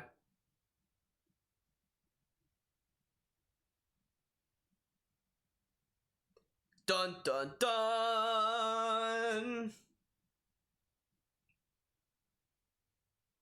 Yeah, karate chop. Wow! Okay. Wow, we're done with the investigation. Now it's court day, but we're not going to start court day right now. We'll start it next time. Oh, we'll do this part at least. When I woke the following morning, Sato-san was already gone. Outside the window, the rain came down in sheets, and so began an even longer day than the last. One that I would remember for the rest of my days.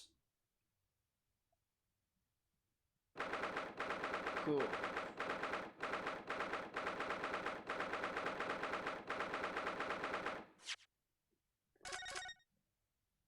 We'll save right there. We're at the trial, part 1. Next time we play this game, we will do the court trial for the final chapter of this game and see what goes down. Something is very sketchy in this case. Something indeed. But for now, I go to sleep mode, and now I will go to big cam mode, and now I will put a song, and now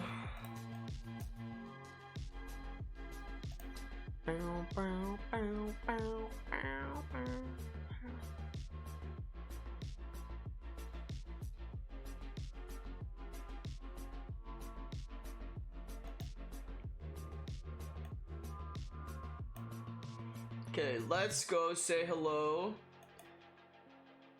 to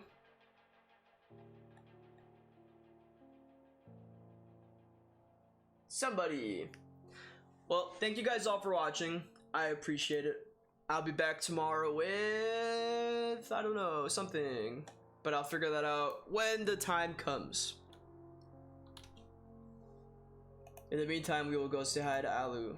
I don't think there's any spins. There, I did that face. No, thank you for watching. I appreciate it. For real, I really do appreciate it. I'll catch you guys all later. Bye.